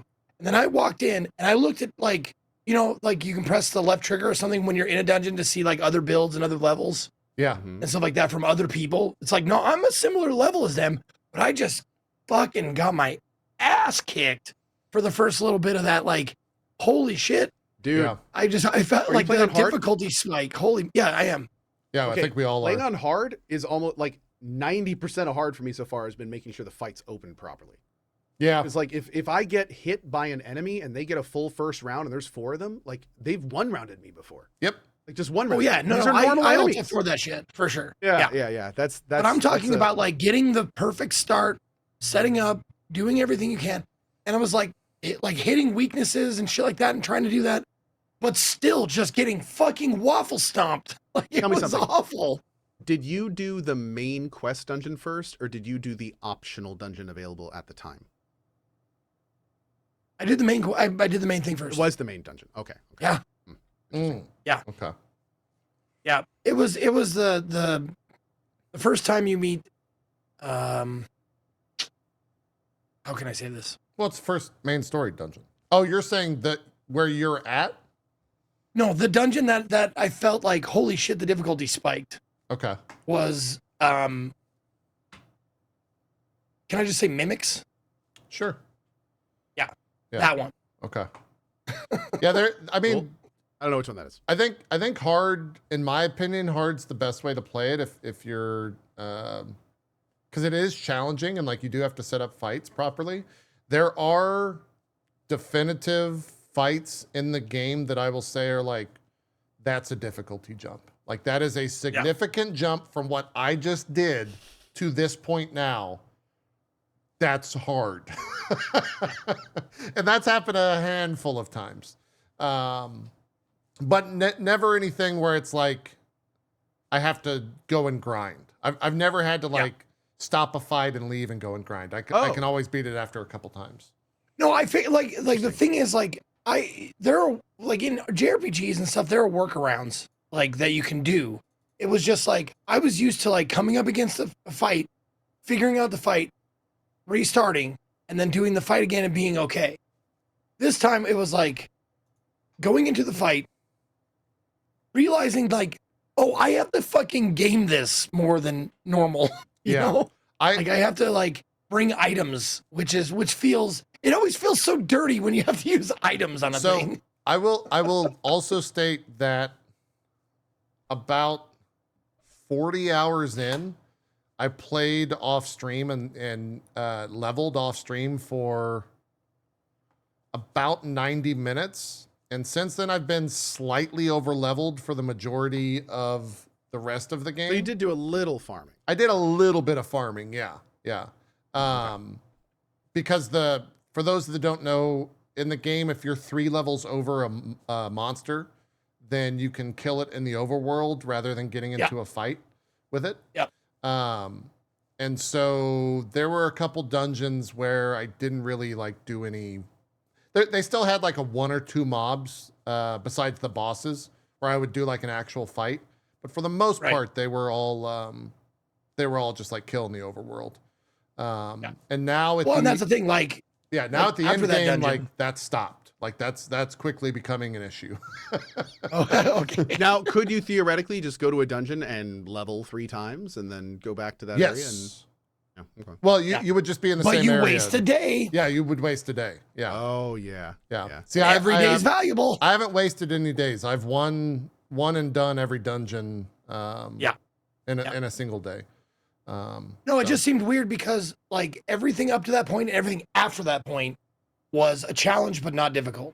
It was just that one dungeon. I was just having a real fucking bitch. It took me longer than it should have, but I started biting the bullet, using items when I needed to and shit like that. And it goes against everything in a JRPG player's like fucking soul to be like, no, you end the game with 99 elixirs. You have to. Like that's how you play the game. You have to prepare for the next game. That's true. And if you use any items in Metaphor Refantatio, then how are you going to have them for the second one? Yeah. This is common. This is basic stuff. Very true. Common sense. Yeah. So that's my advice to anybody is like buy items, use items. It's worth it, and it saves you some headache for sure. Yeah.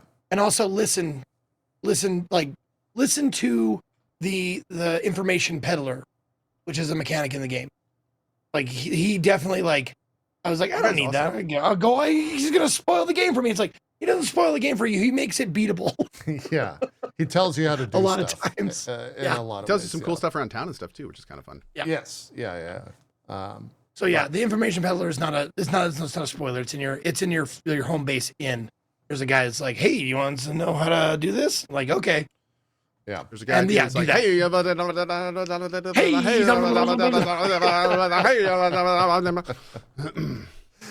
think the Brontosaurus in WoW comes with that guy. I think he's on the back. He's beating the drums. That's right. Yeah, that's why it was so expensive. Bongos, licensing, got a joint hanging out of his mouth. It's tough. Yeah. But getting off of stuff that I played off stream, how about a game that I played on stream? I played A Quiet Place: The Road Ahead. How was that? I saw a lot of people playing that the past 2 weeks. Is it good? Yeah, it's playable. It's good. It's goodish. I'll tell you this. It's like, let me do this. Hold on. If you took Alien Isolation and made it just a bit to quite a bit more boring. Boring? Yeah. The thing with A Quiet Place that I completely understand but also don't care about is the fact that, like, in order to sneak, you have to move slowly. Make the slowest speed faster. Because, man, that gets tedious. Holy shit. I was thinking about playing it on one of the Nopetober days, and I saw a thing going around Twitter where this guy basically was like waiting in this area for, he was on the hardest difficulty. And the tweet was like, maybe this needs a little bit of adjustment. And he like was sitting still talking to the stream for like probably a solid 45 seconds. And then he's like, okay, there's nothing going on. Everything's fine. Let's move. And he takes like one step forward and this creature comes in and is like, ah, and just like charges him and kills him. And I was just watching this being like, this looks terrible. Dude, he might have been playing it on the hardest difficulty. He was playing on the hardest difficulty. Yeah, save yourself the headache. Normal difficulty is hard enough. It's fine. Yeah. Because and this is like just core game mechanics, so not a spoiler. They're one shots. Like if you get caught, you're dead. You're done. So do yourself a favor, save yourself some frustration. Don't play it on the hardest mode. I would, even though I'm playing it on normal, I would say from all the reports that I've heard, it's not worth it. Normal is fine. You'll still die a lot on normal. Okay. Like it's not a breeze by any means. All right. But yeah, there is really good moments of tension.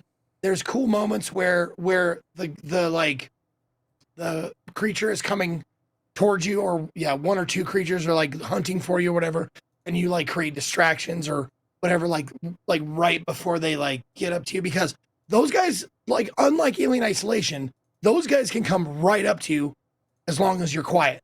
Yeah. Because they can't see you or smell you. They're just based on audio. And I had the microphone working the whole time too. And that did kill me a few times. Because there's one of the mechanics in the game is you can turn on your actual microphone. So if you yell, scream, whatever, they'll hear you and come get you. So I was playing it like Which that. Is fun. That's and cool. Yeah, it was a lot of fun, especially with chat. They were all weirded out about how quiet I was being.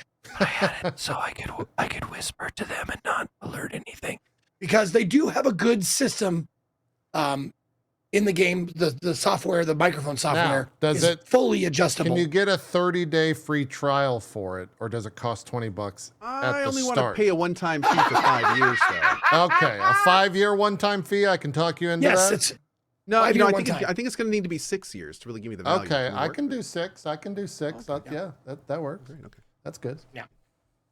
Oh, another thing. Who was it? Stormfall, I think her name is. She tweeted out a screenshot of the sound the creature makes when it detects you. And it sounds like tinnitus. I have tinnitus. Oh, and oh my God. It's like that high pitched like tone when they see you. Oh God. She was like, I can't play the game. Yeah. That didn't bother you at all? I didn't hear that. Man. Yeah, I on the clip that she posted, I was like, with as much as I suck at self names, having to hear that all the time, like, no, like, why would you do that? It's a terrible. Well, the one thing I will say that they need, that I would definitely complain about, and that I think ought to be fixed, is like you have like a beer bottle, and you throw the beer bottle to distract, right? And you hear it go, and like you hear or see the creature go over to the thing, and then when it finds the beer bottle you use to distract it, it does the sound as if it hears you. It's the same fucking sound sting. So it finds the beer bottle and goes down, down, down. And you're like, for the first few times, you're like, oh shit, it saw me. You're like, oh no, it found my beer bottle. Oh, that's like, weird. Dude, that's real weird. That is way too often and too similar. Fucking turn that shit off. Like, make the background music swell a little bit when it sees, but don't do the fucking "I found you" sting. That's terrible, because it happens because you distract a lot, so it happens all the time, and it's overloading your like the senses. That sucks. Yeah, that sucks. But yeah, have the "I heard you, but I'm not gonna kill you" sound, because you can alert them without them immediately coming to get you. Like, it's like a two warning system. It's like, you're too loud, here's a warning sting, and then you're too loud, they come kill you. At least on normal. Yeah. But that makes sense. No, like there's like, you have to look where you're walking and shit like that, and like it's like the flashlight. They have the flashlight mechanic where like the batteries are like a tenth full, so the batteries run out all the time. So you can't look at where you're walking, or you like have to flash the flashlight. Okay, I walk, flashlight, walk, flash, so you can save battery. But like the moments when you're like walking along and you accidentally kick like a tin can, like tunk, tunk, and they make it so like so terrible, because it's like, you're barely walking. You're walking so slow. But if you accidentally nudge a tin can, it goes tink, tank, tink, tank, tank, tink, tank, tank, tank, tank, tank, tank, tank. And you're like, oh my God, you're just sitting there like, so parts like that are pretty fun. But all in all, it's just, there are two speeds in the main game. There's walk nightmarishly slowly, or walk slowly. Got it. So if they made the walk slowly the lowest speed, and then up the speed of the, like, made a new speed that's walk, that would be great. But as it is now, man, it takes forever to get from one place to the other. And I get it, they want to build tension and shit, but man, what it builds is boredom. Okay, there a you good go. line. That's fair. I like it. That's a good line. Yeah. That's a very good line. It's building something. Yeah. How's the like overall story?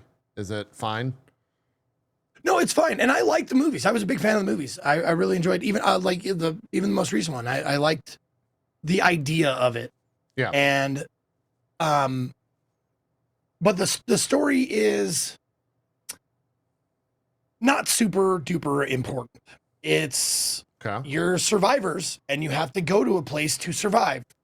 Like there is a place that you're going to try and survive there because the place you're currently at is overrun with bad things from the alien things. Yeah. So like is that canonical? These things are aliens? Is that what they are? The meteors from the sky. Got it. Okay. I never watched any of the films or anything. No, they don't really explain what they're doing here or why they're here, which is cool. So you can speculate. But my speculation is that this is a preliminary force for an even higher intelligence because they don't seem like they're industrial intelligent or like intelligent enough to make FTL, fashion light travel. Yeah. It seems like this is the planet cleanser that they put down first. And then the other aliens come down. So this is the Gene Stealer. This is a Warhammer 40K game, is what you're saying. Exactly. Yeah, they put the grunts to eliminate all the life, and then they come down and inhabit the place. That's my theory, but it seems like that's what's happening. Got it. Okay. Fantastic. Yeah. Fantastic. Cool. Fun. What are they charging for A Quiet Place: The Road Ahead? I'm gonna hope 30. See. 30. Okay. All right. Nice work. Yep. $29.99. Makes sense.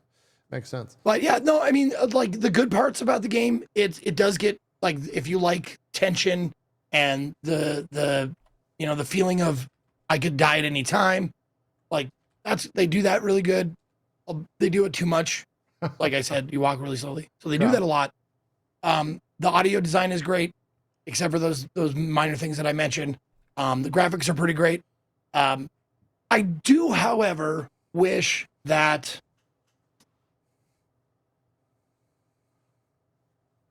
I guess I wanted to be more brutal, like, because you do die a lot, and when you die, it's pretty tame. They kind of just come up to you and like roar in your face. Do you want like the Tomb Raider death sequence? Yeah, I wanted exactly. Yeah, I wanted them to like with their big fucking you're playing like a horror game, man. I mean, that's what you're playing for, right? Yeah. I want them to just like I want some of the death scenes to be them like just tearing me apart and shit like that. I wanted it to be more like that, but I'm a gore fanatic, so I like that shit. Fair. No, makes sense. Zeke, just real quick, random question from chat. What made you not want to wear a costume today?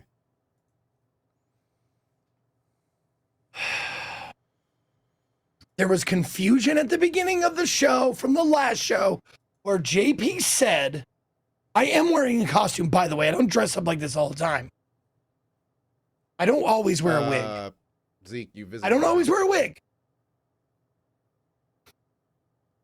Cohh.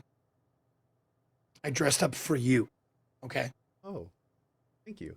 So, JP was going to be, we were going to be what I heard was butt ugly whores.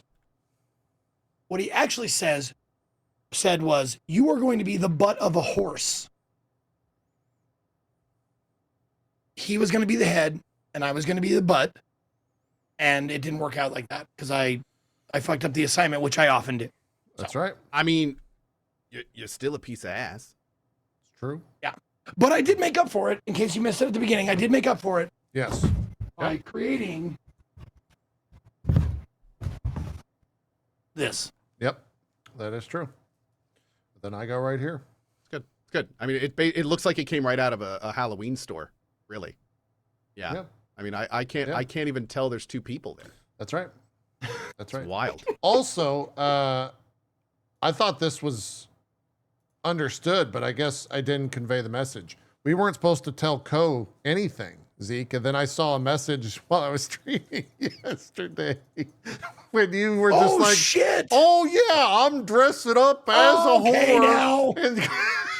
So wait, the plan was not to tell me? The plan was not to tell you anything. Because I'm sitting here like, I literally right before the show, they're like, talking about ass in the channel, and I'm sitting here like, should I go get my? I'm gonna go get my costume. I like, what?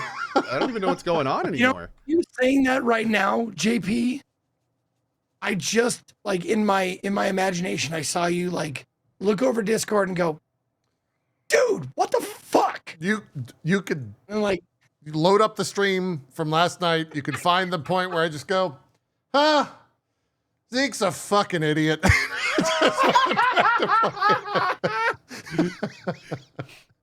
JP just looks over. Somebody just said this in chat. JP just looks over, and you just hear him say to no one in particular, "Why are you the way you are?" I'm sorry. Why? It's fine. It's fine. I messed it up. I messed it all up. Look, it doesn't matter. I think it Sammy. worked out beautifully. I think it worked out beautifully. I'm happy that it worked out this way. It's great. It's great. It's great. Okay? It's great. Yeah. It's great. I have not played anything but Metaphor this past week, so I don't have anything. That and League of Legends. I'm playing a game a day, and it's kind of working out kind of nice. I'm having a good time. It's great. Yeah. Yeah. Cohh, you are on. Speaking of games that I've been wondering like what I'm gonna, because I did Steam Next Fest last week. This week was all like scheduled. I had different shit that I was gonna do. But Astrobot speedrun levels came out. They did. Yeah, you gonna jump in? I've been watching Gene Park's tweets. Yeah, no, there's I think some I'll jump Twitter in wars. on Tuesday. You need to that's get. what I'm gonna play. You need to get into the Gene Park, Jeff Grubb, Dan Reichert. Oh god, they're like combo fighting each other. Yeah, it's crazy. Oh man, they're just going back trying and to beat forth. each other's times. Almost every single day, they like eclipse each or surpass each other in the speed run like 3 or 4 times. It's a lot of fun. Okay, yeah, that's pretty cool. You got to get on that. Cohh, you finished up Satisfactory. You are now satisfied. I completed Satisfactory. We did the big base tour. It was exactly what I needed in my life at that time. Yeah. I loved. What was every your second play of it. time? The game is amazing. 133 hours. God damn it. Okay. I think and I loved every single hour. I put 87. I feel like, how long did like the final tier take you? Like 30 hours? The final, it took me a good while, about 30-ish hours. But I mean, I was still in full construction mode. So I was not like, you know, Yeah. we had a lot of stuff that I was still working on when I entered phase 5 and that I did in phase 5. A lot of it wasn't necessary to doing it. And there's no question I could have made it go faster if I had been manually feeding the stuff, which is apparently what's very common to do in phase 5. I just figured out logistic stuff with drones and everything, which was making stuff a lot easier. But yeah, I mean, it was such a fun experience. And the end factory, like doing the end tour for YouTube and like going over everything. It's so cool to play a game like Satisfactory and not be constantly recycling stuff you've done, because you can go back and look and be like, oh, this is where I didn't know what I was doing. This is where I was trying something. This is where it got a little better, but not quite. And then here's the end version, and it's awesome. And it's like you kind of go through that whole process and everything. So it was really fun. It was really fun. Yeah. Well, and now I am in Factorio. Yeah, you put down crack, and now you've picked up heroin. How's it going? I've started Factorio, and Factorio is awesome. There are things about it. There are things about Satisfactory I like more, and there are things about Factorio I like more. Okay. I don't really see them as, a lot of people were concerned that I would, oh my God. A lot of people were concerned that I would play Satisfactory first and then have trouble going to Factorio, but I'm not seeing that at all. And like already with the blueprinting and stuff, I'm already like, oh my God, there's things about this game that are really, really nice. So I'm very much looking forward to exploring it and seeing what it has to offer. Yeah, how is it more complex than Satisfactory, or is it a different kind of complex? I have heard that although it begins as slightly less complex, it becomes significantly more complex. And I don't know what that means yet. Okay. But I've heard that there are things in this game, like it starts to ramp up significantly as you get to the mid and the late game. And apparently the space stuff is also a lot of fun and very interesting. So now if you think of Satisfactory and there's a lot of tangents between this and Satisfactory. You start on the world of Satisfactory and Factorio, Space Age, but then you build a space platform and you go to other planets. And then each of those planets is like its own little world with its own unique stuff, unique resources, unique challenges. So it very much is a like, it's a pretty big expansion. Like, I kind of hope the Satisfactory guys are looking at this and are like, oh, Yeah. you know, like this could be a good idea. But it's very cool, and I'm having a lot of fun with it so far. So like what we're seeing here, is this similar that eventually you're going to tear all this down and rebuild it, or? Well, now here's one very interesting thing about this game that Satisfactory doesn't do. If you notice on the ground, everything you see there I'm mining is finite. So like once I mine all that off the ground, like it's gone, which means all the production and stuff here is like, unless I truck new resources in, like that's it. So it's a different thing. Like I feel like in Satisfactory, you can kind of like turtle up. You can kind of like get the resources you need and then you're done getting resources. But in this game, you're constantly moving. The factory has to continue to grow because there's no endless resources. So that is a very different. Yeah. Do you, after playing so much Satisfactory, do you like that? Because I feel like that would. So I don't like it right now. Yeah, that's where I would be like. But here's the thing. But here's the thing though. Like the more I think about it, the more I'm just like, well, it's not that I don't like it. It's just I don't know how to effectively deal with it yet. So what I'm doing now is already thinking about ways how I'm going to deal with it. So like they have trains in the game, they have drones, they've got all sorts of ways to move stuff around. So, you know, I'm thinking now, do I want to be building new bases remotely? Do I want to build trains and bring everything in? Do I want to do satellite mining operations and truck them in? Or do I want to do, you know, basic processing and then truck that in? So all this stuff is, you know, learning and playing the game. I'm sure there's best practices, but I am, and for the record, bless your heart, you commenter on YouTube on my very first episode of Factorio that posted this. But I want to make this clear. As the commenter posted, man, you know, it's so unfortunate having to watch someone learn the game and not just get right to the advanced stuff. I mean, I've seen the basic stuff so many times. I'd really like Cohh to get to the advanced stuff faster. Okay. I appreciate your input on that, but that's the opposite of what I want to do by far.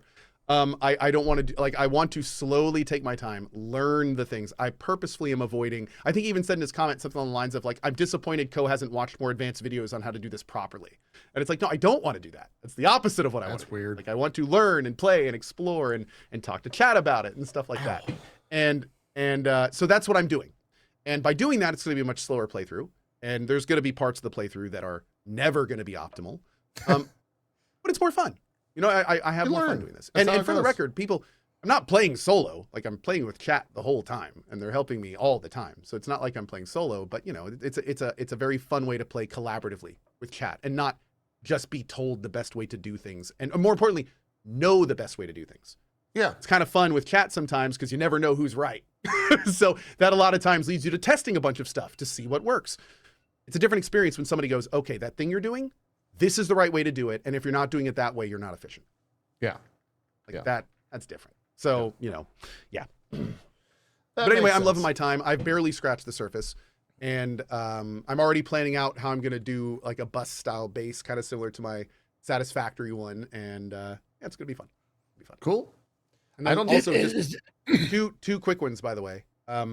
Also did 2 sponsor streams, one for Towerborne and one for Endless Strands. Endless Strands was a demo that they put out. Oh, wait. This relates to Factorio. Oh, okay. Did you, is the reason you're playing this, did it just release on 1.0 or something? New update. They just had an expansion called Space Age. Yep.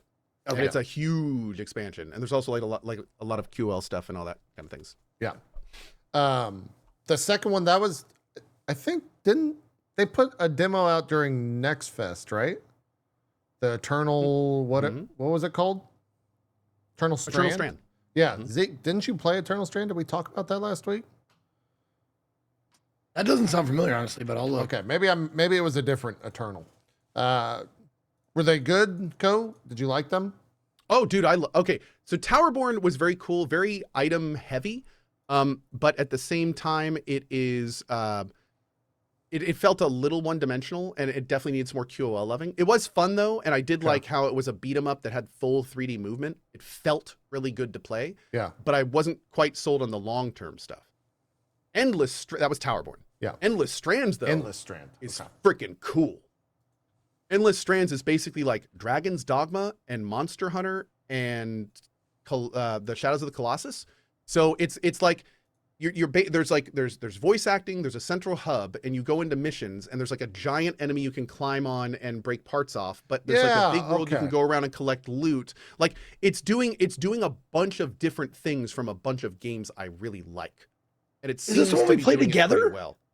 No, No. I played this a couple days ago, a special demo. It's it's Eternal, not Endless. Eternal Strand. Yeah. Eternal Strand. Yeah.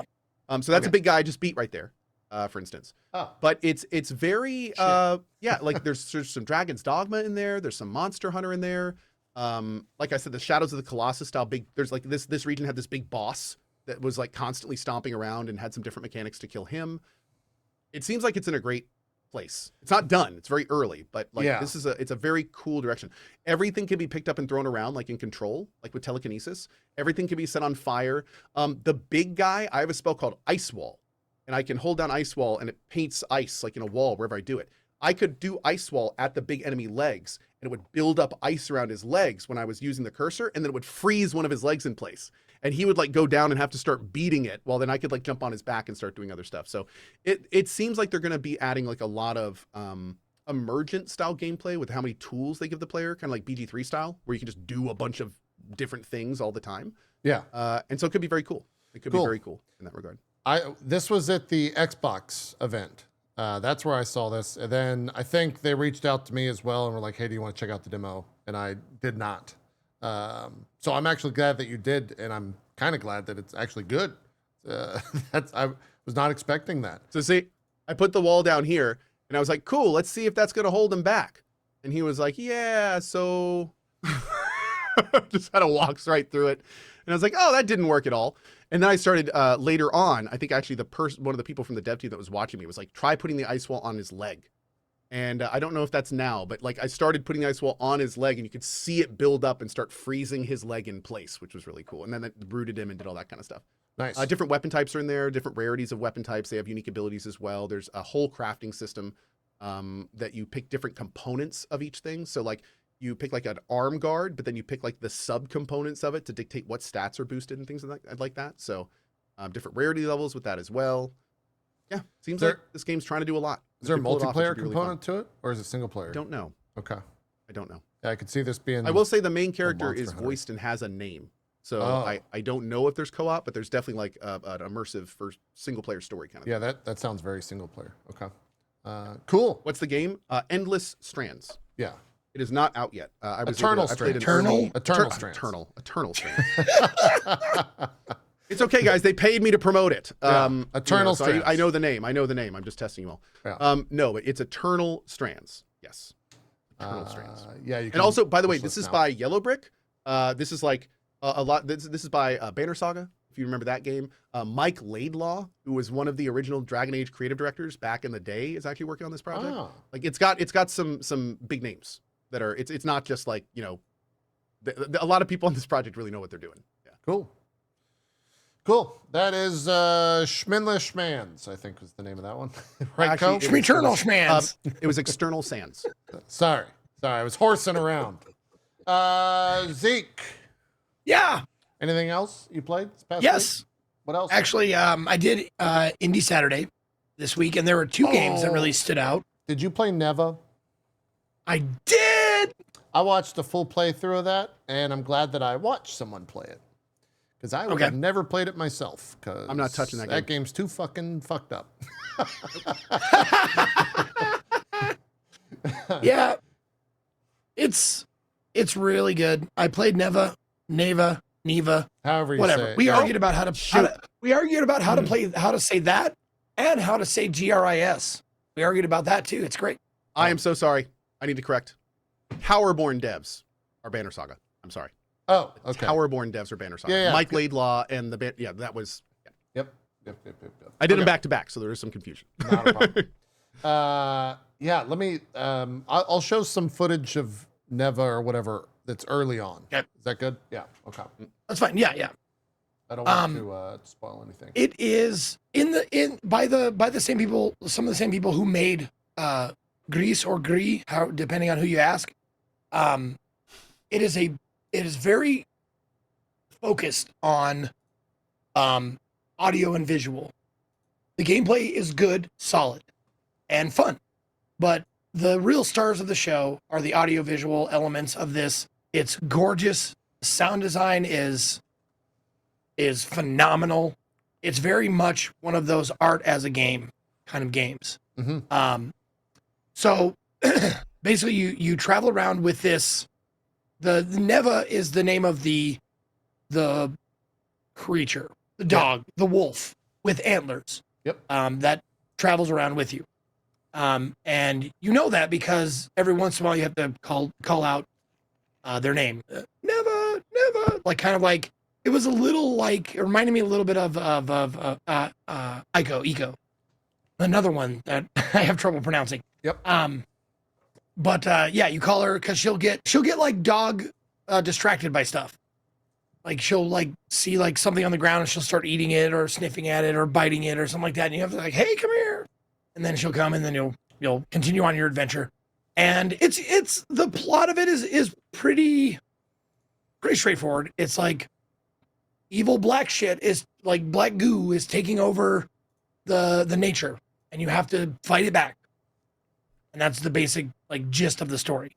But it's not really focused on story. It's more like it's focused on feeling and emotions and like how it makes you. If you're a dog owner, if you own or pets, I'll just say pets. If you own a pet, there are even only I only played it for how long? Oh, you didn't finish almost an hour and a half. No, I was on indie day, so I have a limited amount of time. But I only played it for an hour and a half, and there were moments in it where I was just like, "Why did you make a sound like that? I don't like that sound at all.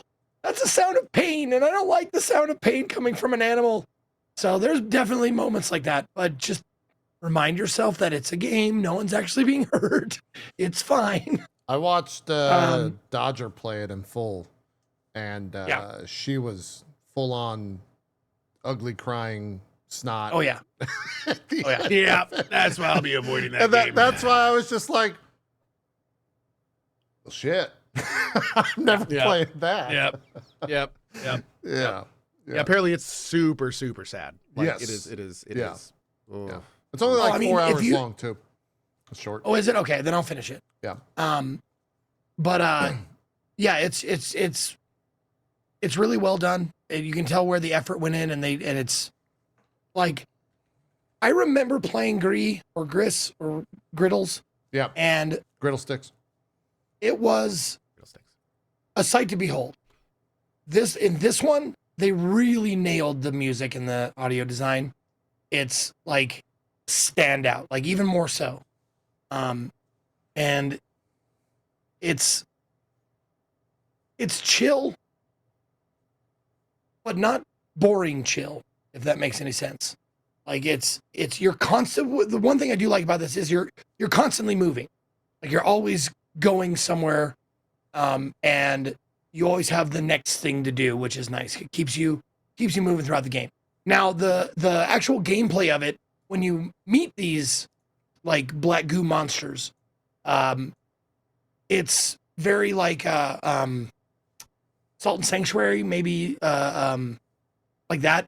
It's you have like a sword, and you like go swipe. You got like a 3-hit combo, and you have like a dodge roll, and you have other mechanics that they give you throughout the game, like a dash, a double jump, so on and so forth. It's not a Metroidvania in that you don't have to backtrack. It seems pretty linear, but the combat it's not super innovative, but it's functional. It works well. It feels satisfying when you actually like figure out a monster. Like, okay, he's gonna do the slam attack. I roll to the other side, hit him a few times. He comes back. He does the big long like tree root attack. You double jump over that. You swipe him a couple more times. So it's there and it's good, but it's not the standout by any means. But I will definitely be, since it's relatively short, I will probably be finishing it next week. God, it's gorgeous. Sometime. Look at that. It's fucking crazy looking. Yeah. It is $20, so priced Great pretty price. Yeah, great well price. for what it is. Even if it's only like 4 to 5 hours long, you can tell where the money's going. Yeah. Absolutely. It's a type of game where I want to get one of those like digital frames and get like this playing on it or something to just go in my hallway because of how gorgeous the art is in this game. Metaphor has similar moments as well, where I just want moments of like that forever portrayed. I think Metaphor actually might be selling some of those. It's like mouse pads or something, but yeah, That's cool. it's absolutely gorgeous. And like I said, appropriately priced. So it's good stuff. Please do finish it. It's worth from me watching another person play it. I will. highly enjoy it. I will make sure that my chat is aware that I encourage them to make clips, screenshots of me ugly crying if they want to. Okay. All right. Fair enough. Fair enough. What was the other one? Oh God! I just got to tell you a little anecdote for that. While I was playing Neva, my lady, she went out to run an errand or something, and whenever she does that, because we're stay-at-home parents, like we hardly ever leave, and when one of us leaves, they do not like it, especially the boy. Your dogs, yeah, or poodles. And he came in while I was playing this fucking game, and he's sitting there and he is whining, just, Mom, where's Mom? Oh my God. I'm like, stop it. I've got it coming out. It's on the screen, and now you, like, Jesus Christ, I can only take so much. My heart is breaking. Well, so you just got to start repeating his name like they do in the game, you know? Yeah. That's how it goes. Yep. That's how it goes. What was the other game I played that I wanted to, it's called While We Wait Here. Is that during Indie Saturday? Yes. Okay. Yes. I believe it was the game I played. No, it was I got it. You got it? Okay, good. Okay. While We Wait Here. Now, it's a short experience. I think I finished it in around 2.5 hours. It's priced right at $4.49. And the reason why I wanted to bring this one up is because it's a great story.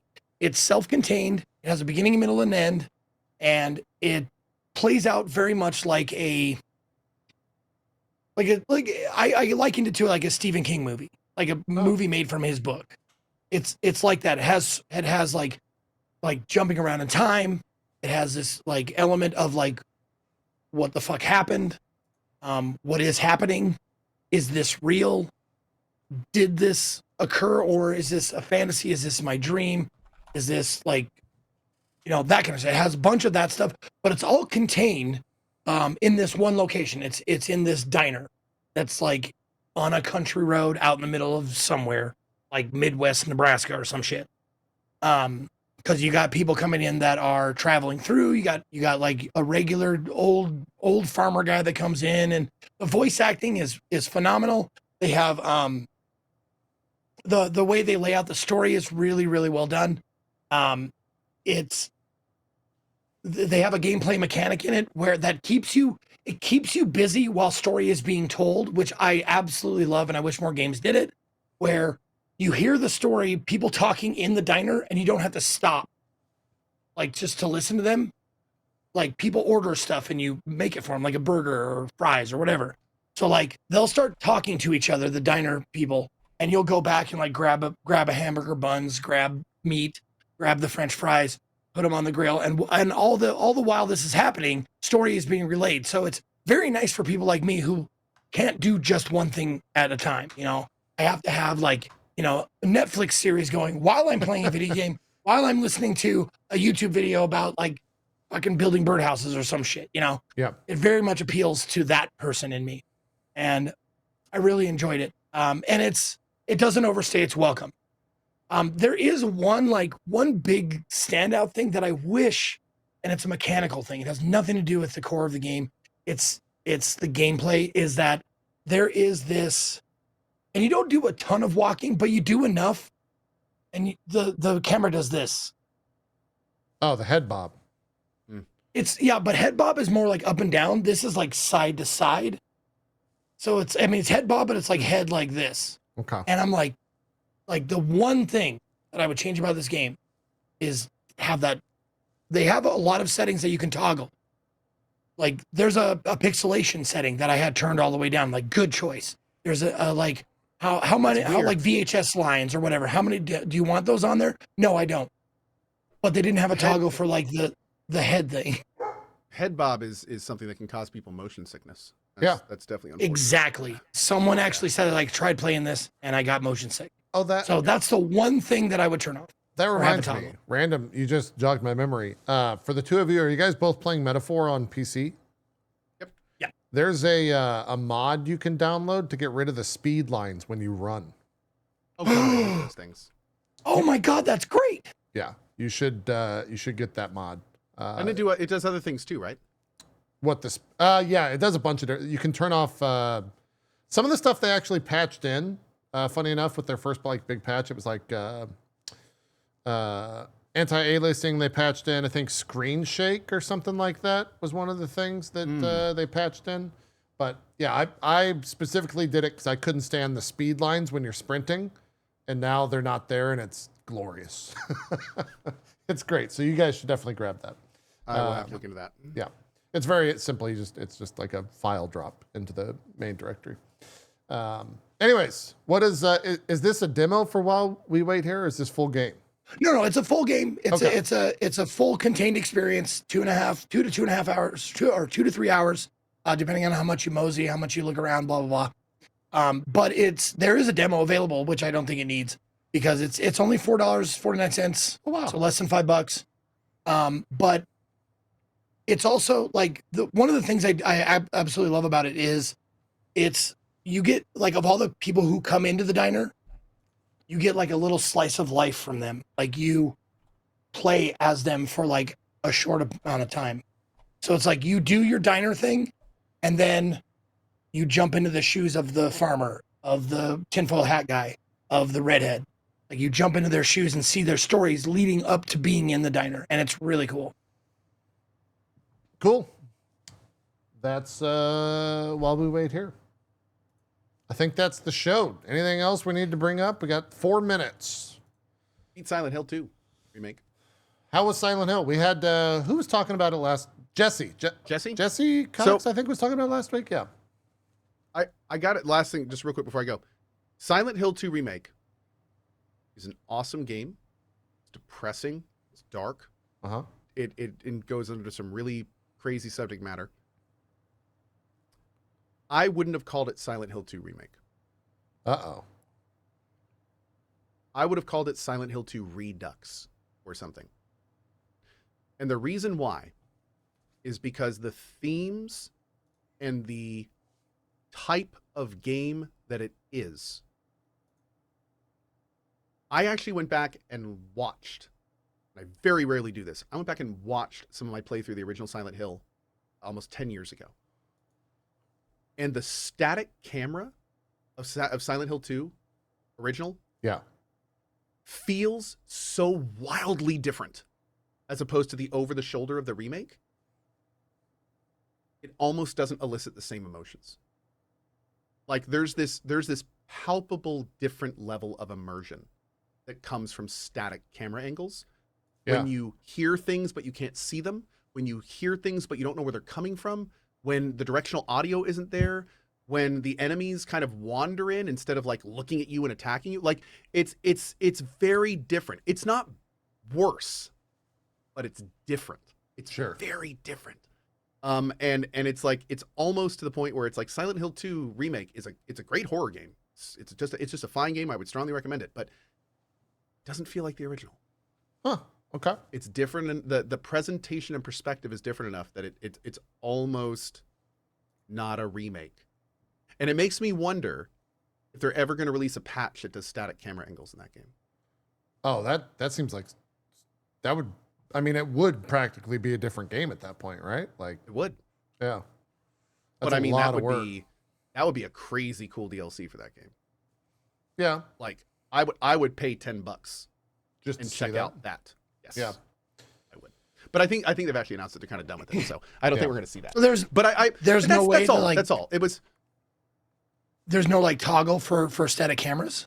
Well, again, static camera is a decision. When you do static camera, every single scene you have to position a camera. So it's like that's a lot of work. And then you have to make sure it's playable and that it's usable and that it fits. And then the controls are also a little bit different because a lot of times that has more of a tanky feel and not an over-the-shoulder feel. So it would involve a lot of changes and updates. But here's the thing. Well, I say all that, and that's the reason I say it's so different. Like, to make it what the original was, they would have to do a lot of work. They'd have to change it fundamentally to be like the original, which is why it's a little strange to me calling it a remake, because they did remake it, but I mean, you look at the Demon Souls remake, and that's like a 1-for-1. Yeah. Like, they even kept the same bugs in. But like Silent Hill 2 remake, it feels very different. It the reason like why I ask is because it doesn't feel like Silent Hill 2 original. I distinctly remember a game that you could toggle between, maybe a couple of games that you could toggle between over the shoulder and static. Cool. Yeah, I don't remember what it was, but I thought I wouldn't think that would be like a super difficult thing to do, but maybe it is. Somebody just said, would you say the same thing about the Resident Evil remakes? The only difference there is that I feel like the Resident Evil games are a little more action-y. Yeah. And because of that, I feel like it's easier for me to do that. But in in Silent Hill 2, it's got like this kind of like loneliness, exasperated atmospheric vibe. It's much more atmospheric. You don't need to really, like, from what I understand, you can run around most of the enemies in Silent Hill 2. You could just avoid almost all. There's a few story enemies you have to kill, obviously. But I mean, it's much more of a loneliness emotion thing than in Resident Evil, like kill all the zombies, get the headshots, do the shooting gallery. Like it's different. So I feel like I will say that the difference between the static cameras in the original REs and the remakes, palpably different. But I feel like the effect is much more pronounced when you're going for the emotional attachment of the Silent Hill style game. It plays with it a lot better than I would say. Yeah. Cool. A lot more static differences. Yeah. We showed some footage of that last week with Jesse on, if folks are wanting to see a longer conversation about that for Silent Hill 2. Is it in the running? Like a lot of people say, is it in the running for like maybe Game of the Year? For me, no. And mainly because there's way too much goofiness in the melee. There's definitely some weirdness. There were a couple of times when I was, to put it bluntly, there were a couple times when I felt like it was dragging a bit. Now, granted, it was based on the original, but I think so. It's kind of got to be careful walking that line. But there are parts of the game that are great, and there are parts of the game that are better, like than the original, especially when it comes to like QOL and stuff like that. But it does feel different. It does feel different. It's definitely worth a playthrough. It is a fun game. It is a super crazy, unique story. Like it is 100. If you're a scary game person, Silent Hill 2 remake is something to check out. Yeah, I've heard nothing but praise for it. So a lot of people are into it. That's for sure. Cool. Well, that's our show. That's our spooky Halloween special show. Hey, let's end the episode before we do shout outs. Let's guess the Metacritic score for Dragon Age. What do you guys We have to do two. We have to do public and we have to do critic score. Oh, you mean like public consensus? Mm-hmm. Yep. Now, would that be a score? Well, critic score is the only thing that's coming out tomorrow. That's true. That's true. That's okay. True. We can do Metacritic for just critic score. Okay, and then maybe next week we'll know. I'll go last. You'll go last. Zeke, go first because you're the outlier. I think I think I'm gonna go high. Cohh will go low, and you'll go probably more right. I don't know. That's my take on it. But what's your score? I'm gonna say a 78 on Metacritic. 78. Okay. All right. Yep. What about you? I am gonna go high and say 89. Oh, okay. I was gonna say 86. Okay. I don't think it's gonna best over 90.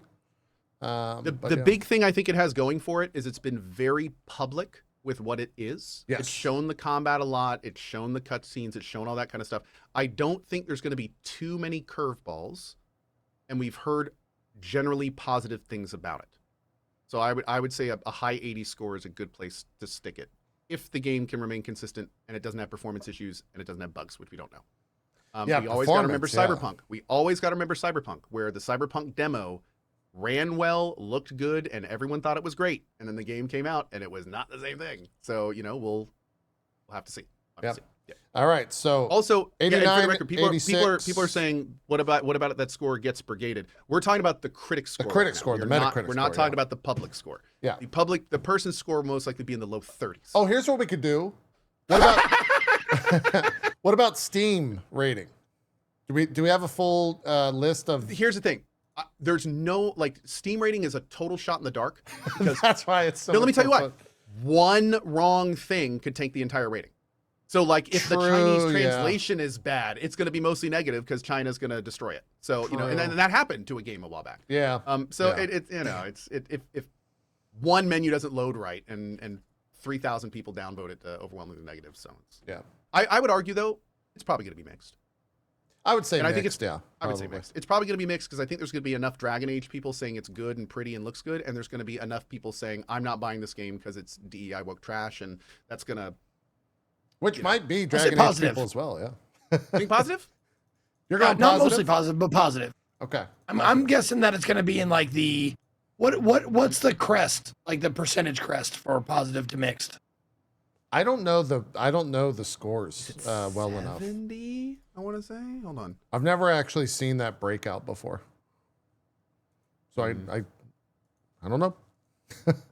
Chat saying 75% for mostly positive. I gotta go though. Yeah. I'm for mostly, but I'm saying positive to mixed. 60 or 65, something like that. Below 60 makes it mixed, is what they said. Anyways, let's do some shout-outs. I'm guessing 65% Okay. on Steam. Go. Yep. Since you gotta go. Great. Shout-outs. Absolutely. Thank you guys so much for watching. Oh, thank you. Jake the dog is thrilled. I will see all of you guys tomorrow. Finally, after a couple rough weeks and busy weeks, next week is a lot more chill. So I hope to get a lot of Factorio in. We're gonna be playing more Metaphor. I've gotten some great levels in Metaphor recently. Nice. So looking forward to playing that. Yes. And it's going to be good. So anyway, thank you guys so much for watching. Thanks to Zeke and JP as always. I will see you next week, if not earlier. And thanks for your time. And I got to go, so I'll see you later. Fantastic. We'll see you.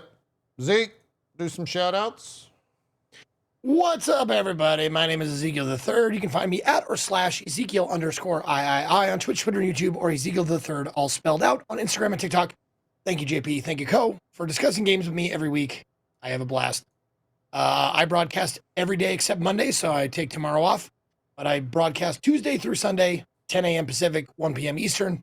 I don't know what I'm going to play on Tuesday. I think I might. I said Astrobot, but I didn't realize they're releasing those levels periodically. So there's only 2 levels out now. So I'm going to wait until all those levels are out to play all of them. So instead, I think there is a game on my radar that I wanted to give another try to. Called it's on my wish list. Hold on one second. Monster Hunter Wilds. Tormentor. That's it. Tormentor. I'm gonna give that one a shot because I played the demo of it and I really liked it. And I have it on my wish list. So maybe we'll play that. We'll see. But lots of fun stuff coming up for me and my channel. So come watch. And I'll see you next time. That's all I got. Fantastic. Did it take Cohh's last frame? No, it did not. And my last frame, he did this, and then you could see his eyes, but for some reason vMix didn't take it. Hi, I'm a horse, also known as itmeJP. This week I am stressing because I've got a bunch of sponsored streams. I've got a game I need to finish before Thursday, then we've got Dragon Age. So we're gonna see if we can finish everything with 5 sponsored streams between now and next Sunday. It's probably not gonna happen, but we'll see how it goes. I'm very excited to finish Metaphor. I'm absolutely loving the game. Put 70 hours into it. Should be finishing it up maybe tomorrow, if not Wednesday. We'll see. I might do a bunch of grinding on my day off on Tuesday. We'll just have to see. I am looking forward to all that, though. And the sponsor stream should be fun as well. So we got all that stuff going on. You can check our socials if you want. Whether it's Blue Sky or Twitter or X, or do you have a Threads, Zeke? No, I don't have a Threads. Yeah, okay, we're not on Thread. Do you have Not yet. You got an Instagram? Yeah, Ezekiel the third. Okay, there you go. Check. What you got a All spelled TikTok? out. Yep. Ezekiel the third. All spelled out. Yep. You got a Zam? Fuck is a Zam? I don't know. I just made it up. Thanks everyone so much Okay. for tuning in. We'll see you Should have next said week. yes. God damn it. We'll see you next week for more Drop Frames. We're out here. Have a good rest of your weekend. Bye bye.